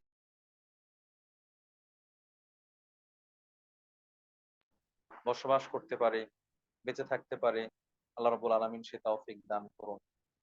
আমরা যেন সব সময় ভালো কাজ করতে পারি, ভালো কাজের আদেশ করতে পারি, খারাপ কাজ থেকে বেঁচে থাকতে পারি, খারাপ কাজ থেকে বেঁচে থাকার নির নির্দেশ প্রদান করতে পারি, আল্লাহ রাব্বুল আলামিন সে তৌফিক দান করুন। আমিন। ওয়া আখিরু দাওয়ানা আলহামদুলিল্লাহি রাব্বিল আলামিন। সুবহানা রাব্বিকা রাব্বিল ইজ্জাতি আম্মা ইয়াসিফুন ওয়া সালামুন আলাল মুরসালিন ওয়ালহামদুলিল্লাহি রাব্বিল আলামিন। জি দিনী বোনেরা, আমরা ২য় যে পর্ব, প্রশ্নোত্তর পর্ব, সেখানে যাব। আ যারা যাদের প্রশ্ন রয়েছে তারা আমরা হাত উঠাবো। আজকে মনে হয় কারো প্রশ্ন নেই। এ পর্যন্ত কেউ হাত উঠাননি। জাজাকাল্লাহ খায়রান। আলহামদুলিল্লাহ, আলহামদুলিল্লাহ, এত ইম্পর্টেন্ট বিষয়গুলি আলোচনা হয়েছে আসলে। এর এক একটা, আপনি তো কয়েকটা হাদিসের মানে কয়েকটা বিষয় কম্বাইন করে বলছেন, কিন্তু এর এক একটাই কিন্তু ২-৩ মানে কয়েক ঘন্টা আলোচনার দাবি রাখে। এত মানে বিচার ব্যবস্থার এটাই আমি শুধু দেখছিলাম। সুবহান আল্লাহ, আলহামদুলিল্লাহ, আল্লাহু আকবার। এত কিছু আমাদের করার আছে। আল্লাহ যে বলছেন না, আমি সর্বশ্রেষ্ঠ বিচারক নই, কি আল্লাহ কি সর্বশ্রেষ্ঠ বিচারক নয়? এভাবে রাসূল সাল্লাল্লাহু আলাইহি ওয়াসাল্লাম ওই যে বলছেন না, তোমরা শত্রু কারোর প্রতি বিদ্বেষ মনোভাব থাকার এই মানসিকতা নিয়ে তোমরা ইয়ে করবে না, বিচার করবা না কারোর প্রতি বিদ্বেষ। তারপরে দাউদ দাউদ আলাইহিস সালামকে আল্লাহ সতর্ক করছেন, মানে এই জিনিসগুলি আসলে অনেক বড় ব্যাপার। বিচার ব্যবস্থা আসলে ঘর থেকে শুরু হয় ভাই। এই যে নিজের ঘরে ইনসাফ করা, ন্যায় বিচার করা, তারপরে সেটা গ্রামে, সমাজে এভাবে সেটা চলে যায় আর কি। তো এটা আসলে এক একটাই অনেকখানি ইয়ের দাবি রাখে, আলহামদুলিল্লাহ অনেক আলোচনার দাবি রাখে এগুলা। জি, আশা করি সবাই এই আলোচনা থেকে অনেক উপকৃত হবে। আজকে তো সময় কম হয়ে গেছে, এখন বোনদের প্রশ্নের উত্তর নেন ইনশাল্লাহ। আমরা অন্যদিন কথা বলবো, এই 3 বোনের প্রশ্নের উত্তর ইনশাল্লাহ নেন। জি বোনেরা, আপনাদেরকে খুলে দিয়েছি, আপনারা জিজ্ঞেস করেন এবং সংক্ষেপে জিজ্ঞেস করেন ইনশাল্লাহ, সময় তো হয়ে এসছে বারাকাল্লাহ ফিক। জি যান। যিনি বন্ধুর মধ্যে হাত উঠিয়েছেন রোম বাংলাদেশ, এই আইডি যার আছে তিনি সম্ভবত রুমি বাংলাদেশ। রুমি হবে, হ্যাঁ রুমি। স্পেলিং এক একজন এক একভাবে লেখে। আপনি কি খুলবেন? আপনার মাইক্রোফোনটা অন করেন, না হলে পরের জন ওই করেন। হ্যাঁ আসসালামু প্লিজ। আলাইকুম ওয়া রাহমাতুল্লাহ। ওয়ালাইকুম ওয়ালাইকুম আসসালাম ওয়া আসসালাম। রাহমাতুল্লাহি ওয়া বারাকাতুহু। জি, প্রশ্ন করুন। জি, আপু, আমি সলাতে সম্পর্কে জিজ্ঞেস করার জন্য ফোন দিছি, আহাত উঠেছিলাম। জি, প্রশ্ন করুন। আপু আছেন, আপু, আমরাও আছি। আমাদের সাথে আমরা নামাজে দাঁড়াইলে, যখন আমাদের মানে নামাজে দাঁড়াচ্ছি কিন্তু মন অন্যদিকে, হয়তো সংসারের পেরেশানি অন্যদিকে চলে যায়, যখন আমরা সালাম ফিরেছি তখন আমাদের মনে হয় যে আমি নামাজে ছিলাম, তখন আমার এই মত অবস্থায় সাহস কখন দিব, বা নামাজ কি আবার পুনরায় পড়তে হবে? আপনি প্রশ্ন করেছেন সালাতে দাঁড়ালে মনোযোগ নষ্ট হয়ে যায়, সংসারের বিভিন্ন কাজকর্মের দিকে চলে যায়, বা সালাম ফিরানোর পর মনে হয় যে আমি তো সালাতে ছিলাম। এই অবস্থায় কি করণীয়? সালাতে জি, শুধু সশরীরে উপস্থিত থাকলে হবে না, এটা সশরীরে উপস্থিত থাকতে হবে মনোযোগ সহকারে, মানসিক ভাবে। এবং এই রুকু সাজদা, উঠা বসা, এবং কিছু কথা আছে সেই কথাগুলো বলা, এগুলো যেমন গুরুত্বপূর্ণ, এগুলো রুকন বলা হয়েছে, অনুরূপ ভাবে তুমানিনা, প্রশান্তির সাথে, যেটাকে আমরা খুশু খুদু বলি, একাগ্র চিত্তে, বিনয় নম্রতার সাথে সালাত পড়া, এটাকেও রুকন বলা হয়েছে। তো আহ এবং এটার উপর ভিত্তি করে এই মনোযোগ সালাতের মধ্যে কার কতটুকু আছে কার কতটুকু নাই, তার উপর ভিত্তি করেই সালাতকে অর্ধেক অথবা 3/1 বা 4/1 হিসেবে আখ্যায়িত করা হয়েছে। একজন মানুষ সালাতে উপস্থিত থাকে, রুকু করে, সাজদা করে, বসে, দোয়া কালাম যেগুলো আছে সেগুলো বলে, সবকিছু বলার পরেও কারো মনোযোগ পরিপূর্ণভাবে আছে, সে পরিপূর্ণ সালাত পড়েছে। কারো মনোযোগ অর্ধেক আছে, সে অর্ধেক সালাত পড়েছে। কারো মনোযোগ আংশিক আছে, সে আংশিক সালাত পড়েছে। আল্লাহ রাসূল সাল্লাল্লাহু আলাইহি ওয়াসাল্লাম হাদিসে এরকমই বলছেন যে তোমরা সালাত পড়ো, এই সালাত কারো অর্ধেক হয়, কারো 3/1 হয়, কারো 4/1 হয়, কারো হয়ই না। প্রিয় উপস্থিতি, অতএব আমাদেরকে মনোযোগ সহকারে সালাত পড়তে হবে। এই মনোযোগ নিয়ে আসার জন্য কিছু করণীয় আছে। সে করণীয়গুলো আমরা রাসূলের সুন্নাহ থেকে পাই, রাসূলের আমল থেকে পাই।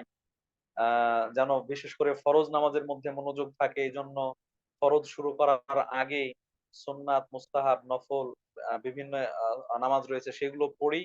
তাহলে আগের যে কর্মগুলো ছিল সে কর্ম থেকে আমি বিচ্ছিন্ন হয়ে নামাজের মধ্যে এখন ব্যস্ত হতে পারবো। একজন মানুষ যখন বারবার ওই রান্নার মধ্যে ব্যস্ত থাকে, কাটাকুটির মধ্যে ব্যস্ত থাকে, সে যদি সেটা রেখে এসে হঠাৎ করে সালাতে দাঁড়ায়, তার মনোযোগটা ওই রান্নার মধ্যেই যেন থেকে যাবে। কখন সালাম ফিরাবে আর রান্নার মধ্যে যাবে। এজন্য এরকম ব্যস্ততাপূর্ণ কাজ সেগুলো থেকে আগেই যদি উঠে আসে, আজান শুনে বা সময় হওয়ার পরে উঠে আসে, নফল সুন্নাত এগুলো পড়ে, এখন কিছুটা হলো কাজ থেকে অমনোযোগী হলো, নামাজের প্রতি মনোনিবেশ হবে এবং সে বাকি ফরজ সালাতটা সুন্দরভাবে আদায় করতে পারবে। এটা একটা দিক। দ্বিতীয়ত হচ্ছে আপনি আল্লাহ রাব্বুল আলামিনের উপস্থিতি অনুভব করতে হবে যে আপনি নামাজ পড়তে এসেছেন, এটা আল্লাহ তাআলার বিধান পালন। এটা এর মাধ্যমে আমি আল্লাহর মুখোমুখি হয়ে দাঁড়াচ্ছি, আল্লাহর সামনে দাঁড়াচ্ছি। আল্লাহ আমাকে, আমি আল্লাহকে দেখছি, অথবা কমপক্ষে আল্লাহ আমাকে দেখছেন। আর আল্লাহ যদি আমাকে দেখেন তাহলে তার সামনে যদি আমি উদাসীন থাকি, এটা অনেক বড় বেমানান এবং আল্লাহর সামনে শাস্তি পাওয়ার মতো অবস্থা। তো এরকম আল্লাহর উপস্থিতি যদি আপনি, আল্লাহর নিগরানি আপনি অনুভব করেন, তাহলে কিছুটা হলো মনোযোগ থাকবে। তৃতীয়ত হচ্ছে আপনি যেই জিনিসগুলো বলছেন মুখ দিয়ে, সেই জিনিসগুলো যদি কি বলছেন সেটা বুঝেন, অর্থ বুঝে বুঝে বলেন, তাহলে কিছুটা হলেও একাগ্রতা আসার সুযোগ রয়েছে। যে আমি এই জায়গায় আল্লাহর প্রশংসা করছি, আমি এই জায়গায় নিজের জন্য দোয়া করছি, আমি এই জিনিসগুলো পড়ছি, তখন কিছুটা হলেও একাগ্রতা আসবে। এজন্য যা পড়ছেন সেটা যদি বুঝে শুনে বলেন এবং পড়েন, তাহলেও আপনি মনোযোগ পেতে পারেন। সর্বোপরি যে সকল জিনিস আপনার মনোযোগ নষ্ট করে সে সকল জিনিস থেকে দূরে থাকতে হবে, এবং আল্লাহ রাব্বুল আলামিনের প্রতি পূর্ণ আস্থা বিশ্বাস রেখে, আল্লাহর প্রতি ভয় রেখে, আল্লাহর বিধান পালনের জন্য আপনি নামাজ পড়ছেন, এরকম মনোযোগ নিয়ে আপনাকে নামাজ পড়ার চেষ্টা করতে হবে। তাহলে কিছুটা হলেও আপনি নিরাপদ থাকবেন। আমাকে একটু পোলাও দাও তো। দ্বিতীয় বিষয় হচ্ছে যে যদি নামাজ চলা অবস্থায় খুব বেশি কুমন্ত্রণা আসে, অনেক বেশি খেয়াল হয় যে হ্যাঁ এটা চিন্তা আসছে ওটা চিন্তা আসছে, তখন কি করবো? এরকম বেশি রকম হলে তখন আপনি আউযুবিল্লাহি মিনাশ শাইতানির রাজিম পড়ে বাম দিকে থুতু ফেলবেন। নামাজের মধ্যেই যে অবস্থায় আছেন, রুকুতে থাকেন, সাজদে থাকেন, দাঁড়িয়ে থাকেন, যে অবস্থায় আছেন সে অবস্থায় থেকে আউযু বিল্লাহি মিনাশ শাইতানির রাজিম বলে বাম দিকে, বাম পায়ের দিকে থু থু করে থুতু ফেলবেন ৩ বার। এভাবেও শয়তানের কুমন্ত্রণা থেকে আপনি হেফাজত থাকতে পারবেন ইনশাআল্লাহ। আর আপনি যে বললেন যে সাহু সাজদা দিতে হবে কিনা, অথবা নামাজ বাতিল হয়ে গেল কিনা, বিষয়টা এরকম নয়। যদি একেবারে আপনি রুকু সাজদা ইত্যাদি যা আছে সেগুলো না করেন কোনোভাবেই, তাহলে হয়তো আপনার নামাজ বাতিল হবে। কিন্তু যখন আপনি রুকু সাজদা কেরাত ইত্যাদি সেগুলো করেছেন, মনোযোগ হয়তো কখনো ছিল কখনো ছিল না, এটা আপনার নামাজ হয়ে যাবে ইনশাআল্লাহ। আপনাকে সাহু সাজদাও করতে হবে না এবং এই জন্য নামাজও বাতিল হবে না। আশা করি বুঝতে পেরেছেন। হ্যাঁ বারাকাল্লাহ। ভাই, জাজাকাল্লাহ খাইরান, অনেক সুন্দর করে আসসালামু বলছেন। আলাইকুম। আমাদের আপা উপস্থিত হয়ে গেছেন, ওনার আরেকটা ক্লাস আসছে।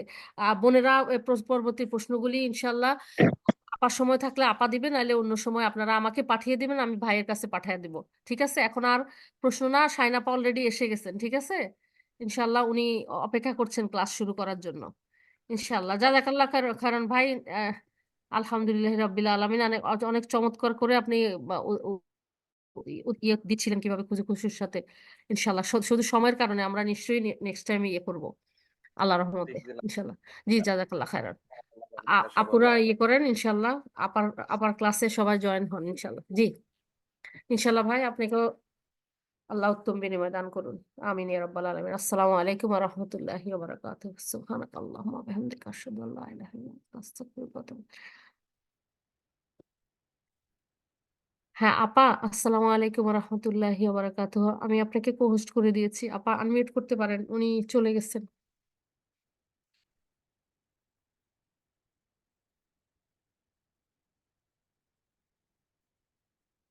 আমি তো আনমিউটে দিয়ে দিছি না। হ্যাঁ জি আপু। হ্যাঁ হ্যাঁ, আপাকে আমি ইয়ে করছি ইনশাল্লাহ। শাহিন আপু তো ওই ওনারটাও তো দেয় গ্রুপে, কিন্তু আজকে তো দেখলাম না আপুর ইয়েটা। ও আমি শাহিন আপু, আমি তো দেখছি না আপু এখানে। জি, আসসালামু আলাইকুম ওয়া রাহমাতুল্লাহি ওয়া বারাকাতুহু। ওয়ালাইকুম আসসালাম। আপু কেমন আছেন? আপু আপনার যে আপনি তো দেন গ্রুপে সবসময়, আজকে দেখলাম না যে। এখন থেকে তোমরা দিয়ে দিও, আসলে অনেক গ্রুপ হয়ে গেছে তো আমার জন্য খুবই আচ্ছা, কষ্টকর হয়ে যায়। ইনশাআল্লাহ ওয়ান ইনশাআল্লাহ টাইমে আমি ইনশাআল্লাহ 5টার বেশি দিতে পারি না। তো এই জন্য বারবার বারবার ইনশাআল্লাহ আমাকে রিটার্ন করতে হয়। হ্যাঁ, যে আসসালামু একসাথে। আলাইকুম ওয়া রাহমাতুল্লাহ। ইনশাআল্লাহ। হ্যাঁ, ওয়ালাইকুম আসসালাম ওয়া জি আপা, রাহমাতুল্লাহি ওয়া আমি দিয়ে বারাকাতুহু। দিয়েছি তো, আচ্ছা। অসুবিধা নাই। উনি ওনার গ্রুপেও আমি দিয়েছি, অসুবিধা নাই। হ্যাঁ, আপনার আমি যখন হ্যাঁ, দেখি যে আমার আপনি। না এক জি জি একটা ওকে ইয়েতে আসসালামু থেকে আলাইকুম আমি জি কখন রহমতুল্লাহ, একটাও শাহিন দিতে আপু। পারি।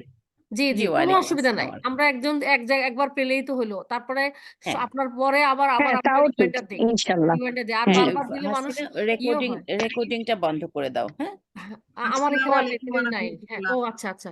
আচ্ছা আমি রেকর্ডিং আছে। হ্যাঁ, আচ্ছা আচ্ছা, দেখাচ্ছি। এদিক দিয়ে আমি ইয়ে করি, ওনাকে বলি রেকর্ডিং বন্ধ করতে, এই ইয়েকে ওস্তাজাকে। হ্যাঁ, আসসালামু আলাইকুম রহমতুল্লাহ। ওয়ালাইকুম আসসালাম ওয়া রাহমাতুল্লাহি ওয়া বারাকাতুহু। আপা আসসালামু আলাইকুম। ওয়ালাইকুম আসসালাম ওয়া রাহমাতুল্লাহি ওয়া বারাকাতুহু। আছেন ভালো সবাই?